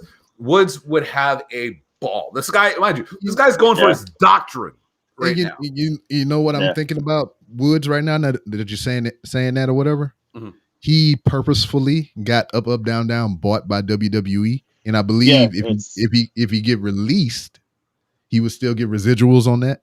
Yep. So I mean, that's a smart move on his part. So also, they actually bought that. They paid Xavier Woods. Yes, they paid Xavier Woods for that. They backed that. They backed that shit financially. Yeah. Huh? How much do you think he made? He probably made a lot. Yeah. You know, he makes enough to sustain. Yeah. Like, you know? I don't personally, I don't fuck with that shit. I love video games, but I don't fuck with like up, down, down. But that shit is popping. Like, their views are. I ain't gonna lie. I love up, down, down. To me, up, down, down's world title and the left, right title are more prestigious than any title on WWE right now, except for maybe Roman's. Like, the fact that they got rituals for that shit. You know what I'm saying? Like, if you lose, you got to bend the knee and hand it over and say something nice. Like, to me, that's awesome. To see the trash talking, to see AJ Styles breaking controllers. Like, that shit is awesome. I love hilarious. Up, down, down. Did you watch the Tekken tournament? Yes. The Tekken tournament of fucking Shelton Benjamin and them. Poor Shelton. How you gonna be the OG video gamer and get ran up by these young kids? Like, come on. The Madden tournaments were fucking great. The No Mercy tournament they just had was fucking great. Like, I actually did watch some of that. Who is the up, down, down? Get mad as hell. Currently, the up, down, down champion is Mia Yim, and the left, right champion is technically still Tyler Breeze. Yeah, has he been on the show since he's been released? Not that I know of, no. Well, actually, they do like the Battle of the Brands. Yeah, so I don't know if he's still on it. I haven't watched it lately. I think he's still there in the aspect of that stuff might have been pre-recorded. Yeah. So I don't know. I haven't been keeping up with it lately. Yeah, but right now it's like a lot of what they call is the party, which is like him, Cesaro. Actually, because Adam Cole. Yeah, Adam Cole and Tyler Breeze. So yeah, technically he's still on the show. Mm-hmm. Isn't Samoa Joe on there sometimes too? Joey Head Rocker, baby. Yeah, they got a lot of people that come in and out of there. I want AJ Styles to win that title eventually. AJ, AJ Styles has the same syndrome I got. I'm an Xbox guy. You try to put me on PlayStation controllers, it don't work. It don't work. You know what? I used to come up with that excuse too. I used to come up with that excuse that I'm an Xbox guy. I can't fuck with the PlayStation shit. But dog, the buttons are literally in the same place. I want to see that title. That's my back pocket excuse every time I lose. I want to see that title on WWE TV so bad. God no.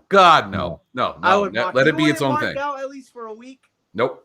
I want that title to stay exactly where it is. Yeah. Well, it would never happen, but it'd be funny. Yeah. Well, gentlemen, we've been on almost 3 hours, and I could go for another 3 hours, but unfortunately, I have shit to do and I'm hungry. Let's go around the horn real quick. If we got anything we want to touch on before we close it out, Nick, anything on your mind real quick before we go? Well, since I apparently predict the future, Charlotte Flair's going to AEW. And I don't want her to do anything else, really. I mean, she can kiss my ass. All right. Thoughts on that? Anybody? All right, Brian, what you got? Fuego del Sol is perfect 1-for-1 whenever he hits his tornado DDT. So protect your goddamn neck. Yeah. You think you're gonna get signed? I mean, it's inevitable, isn't it? Oh, he gonna get signed. He's Sammy's boy. He's all over the vlogs and shit. And he's a good worker. He's a good worker. Yeah, and they brought him back too. Yeah, they brought him back to bring him on the road. And in all actuality, AEW, please sign Kylan King. That girl is going to be a monster in that division. Oh yeah. She works really good. Her. Yeah, I turned on her. Yeah, she's getting a lot better, and I think she could be one of those success stories for them. But yeah, watch out for the tornado. All right, Lou, what you got? I wish I had a bell so I could do the shame thing, but shame on you, WWE. Shame on you for releasing Bronson Reed. You're telling me that you couldn't take Bronson Reed and throw him in the blind and have him go after the IC title and try to get all the belts. And then after that, you could just basically do whatever you want with Bronson Reed because he can go as a face, as a heel. Like you couldn't figure out something to do with that dude, bro. That dude is super talented. And yeah, threw him into the fucking trash. So shame. Fucking shame. Shame. With you on that. What about you, Rob? I'll see you next week. Yeah, I'll see you next week. I'm excited just to see what's gonna happen, man. Regardless if it's the business shit with WWE, if they're gonna sell or not. The future of the terms and conditions with AEW and all these other promotions, not CMLL, AAA and Impact and New Japan. I'm very interested to see where these relationships go. The talent they bring in because of that. Because I mean, the smart money is, I talk about AEW sucking up too many people and they got too much shit going on. But you know, in lieu of that, they still have all these relationships with these other places that they can come into AEW, and AEW like, all right, we ain't really got shit for you now. We can shoot you up to Impact to work a little bit of here, get some experience. It's almost like the same thing that New Japan does, but on a wider scope. New Japan, they'll get somebody in as a young lion, they'll train them up, they'll mentor them, they'll coach them, then they'll be like, go on excursion, find yourself, then come back to me, and then we'll put you on the map, you know? So I believe AEW is doing that, you know, just at a different capacity. They're bringing people in, they're signing them, they're getting their experience on TV and everything, and then they shoot them out to wherever they, you know, can best utilize them and shit. Skeet. Very excited about that, long dick style, and I'm just waiting to see, and that's really all I got. Because I got some food calling my name here. Then I got to go outside and put a gazebo together and shit. Oh, my God. Good luck with that. I hate it. Yeah, have fun with that shit. Yeah. So, Brian, let everybody know where they can find you on social media. UWO Podcast on Facebook. We live every either Monday or Sunday, depending on when the boys show up. You can find me on TikTok, UWO Brian 401, where I roast the hell out of my girl and give her dumb questions. Mm-hmm. Which is funny. I follow that's very fun. Thank you. And on Twitch, Monstar401, which I might be streaming in a little while because you know, I got to teach people how to be a real DJ. Oh, Carl. Yeah. I got some new music I haven't dropped yet. Y'all haven't seen, so I might get into that later. And I kill people in Call of Duty. So yeah. So you can catch me. Hey, Brian, just because I know you said you were going to do some rebranding and marketing for your show, UWO. Mm-hmm. I highly suggest that you get into the Spaces market on Twitter, because Spaces is pretty much you can start your own group chat on Twitter. Oh, that's the little purple thing, right? Yeah, the little purple joint. Yeah, so a lot of independent pro wrestlers have been doing their own spaces and everything, and you can just chime in and everything and just listen, or you can request to be a part of it. And I was a part of that. Once again, shout out to Wrestle Rap. And we was on there talking about wrestling just for like 2 or 3 hours and shit because I had nothing else to do. And shoot me a text next time something like that comes up because I want to hop in there. Yeah, so I mean, it's a fun time. So, and I think UWO would benefit for doing something like that. Lou, what you got? Where they can find you? You know me, Lou from the BX Everything Podcast. You can find my show on the everythingpodcastshow.com. You can search Lou from the BX and my various Twitches and Instagram pages, the Everything Podcast, the E-Podcast Show on Twitter. You can follow me on there and you get all the updates for everything. Second and third possible podcast in the works. Like I don't got enough shit to do, so stay tuned. Might be coming with some new shit real soon. And yeah. And that's kind of why I wanted to get you here as well, because you bringing back or starting up here and there your own wrestling podcast, right? Yeah, I had a wrestling podcast back in the day, which is now lost into the ether of the internet. Once I left Podbean, it just vanished. Yeah, they do that. So, yeah, they do that. But I did a little mini episode, like I said, on my podcast feed just to feel it out, and it might be coming back. So, you know, we'll see. I gotta do some time management and everything, and see where the if there's actual demand for it. Word. And if anything, I mean, you always got a space here to come bring on the shenanigans. Speaking of shenanigans, Nick, let everybody know where they can find you. At my name on Twitter and Instagram. How'd you mess up? You gotta say follow the name, Nick. You gotta say follow the name. That's your thing now. That's your thing. You follow the name. I thought I said it. Follow the name. Follow the name, Nick Anaselli, on all the platforms except for Facebook. But yes, on Facebook, but not really on Facebook because he ain't on Facebook. So, on behalf of myself, Nick Anaselli, Brian Lopez, and Lou from the Bronx. Look, we bid you a fond adieu, and we'll see you next time. R.I.P.